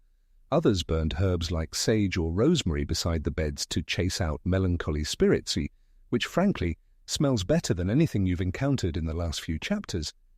But sleep here isn't just about recovery, it's also about waiting. Some patients drift into sleep and never wake. Others rise slowly over weeks like crocuses in frost. Some dream of saints. Others dream of soup. You turn over, blanket pulled tight. Your limbs ache, but not fiercely. A bell tolls softly in the cloister outside. The bed beside yours is empty. The one beyond that holds an old woman who hums as she sleeps. She smells like cloves and patience. A soft voice whispers a prayer as another nurse tucks your blanket in. You pretend to be asleep. You don't want the moment to end. The hospital is quiet now, and in that hush, in this strange place between life and death, sickness and healing, body and spirit, you sleep. Not deeply, not dreamlessly, but with a strange feather-light peace, because here, under the watchful eye of candlelight and care, even the weary can rest. You're back in a house now, not a castle, not a hovel. Just a regular home in a medieval town, stone walls, timber beams, uneven floors that creak even when no one's moving. But this night is different, because tonight everyone is asleep, not just you. The town itself has quieted, and that's rare. There are no bells, no crying infants, no late-night carts rumbling past, no sudden alarms or drunken singing, just the long, heavy silence that only arrives in the small hours between curfew and dawn, when even the watchmen are nodding off by their torches. You're lying in a bed that's been yours for years. The mattress has your shape in it. The blanket is patchy but familiar. The walls hold memories, the place your child carved their initials, the mark from the time you spilled tallow in a rush to catch the fire. Everything here is yours, even the quiet. You hear the coals settling in the hearth. You hear a hen shifting in the coop outside. You hear your partner breathing. Tonight is not grand. It is not dangerous, no pestilence, no pilgrimage, no king. Just a regular, quiet, medieval night where a regular person, you, gets to rest. And that is rare enough to feel sacred, because most of what we imagine about medieval bedrooms, the tapestries, the four-posters, the drama, isn't what most people experienced. For the majority, sleep was shared, functional, seasonal, and imperfect, but also deeply human. Sometimes it was communal warmth in a loft with cousins and straw. Sometimes it was quiet gratitude after a day of labor. Sometimes it was interrupted by mice or church bells or a neighbor yelling about soup. Historians still debate just how much sleep people got in the Middle Ages. Some argue for segmented sleep, 2 chunks separated by an hour or 2 of wakefulness used for prayer, fire tending, or quiet thought. Others believe most people simply collapsed after sunset and woke with the roosters. The truth, as always, is somewhere in between. But no matter the rhythm, people found ways to sleep, and in doing so they found a kind of private world, even in the most public or impoverished conditions. Your quirky final tidbit? In some households, it was believed that dreams were shaped by bed direction. Sleeping with your head to the north brought bad dreams, but east meant visions of saints or prophecies. Some even pinned herbs to the bedframe to steer their dreams, dill for honesty, fennel for courage, and thyme for memory. You lie there now, eyes half closed, thinking of nothing. The straw pokes your ankle. The blanket slips. The wind rattles the shutter. And still you rest, because in this final chapter of sleep, after all the battles, the prisons, the inns, the forests, you are simply a person under a roof, grateful for a quiet night. And that's where we'll leave you. Let the rest of the world fade now. No more straw beds, no more wandering goats, no more clanging armor or whispering monks, just stillness, soft and slow. Your body is warm beneath the blanket, the air is quiet. The house holds you like an old friend. You are safe, you are fed, you are still. And sleep, true sleep, is curling around you now, the kind without fear, without urgency. Let your breath ease into rhythm. Let your thoughts dissolve into quiet. Let the stories melt away into flickers of dream. There are no more footsteps in the hallway, no more voices rising in the courtyard. The fire has gone out, the shutters are closed, the world outside can wait until morning. Tonight belongs to you, and your bed, simple, humble, maybe lumpy, is the softest place in the world. So close your eyes. Let the last candle gutter. Let the straw stop rustling. Let the weight of the day lift like mist from a hillside. And if a dream comes, let it come gently, wrapped in wool, warmed by memory, quiet as a whisper, beneath a medieval sky. You're not in a dungeon anymore. You're not in a battlefield tent. You're not sharing space with fleas or ghosts or saints. You're home. You're just home. Sleep well, sleep deep, sleep long.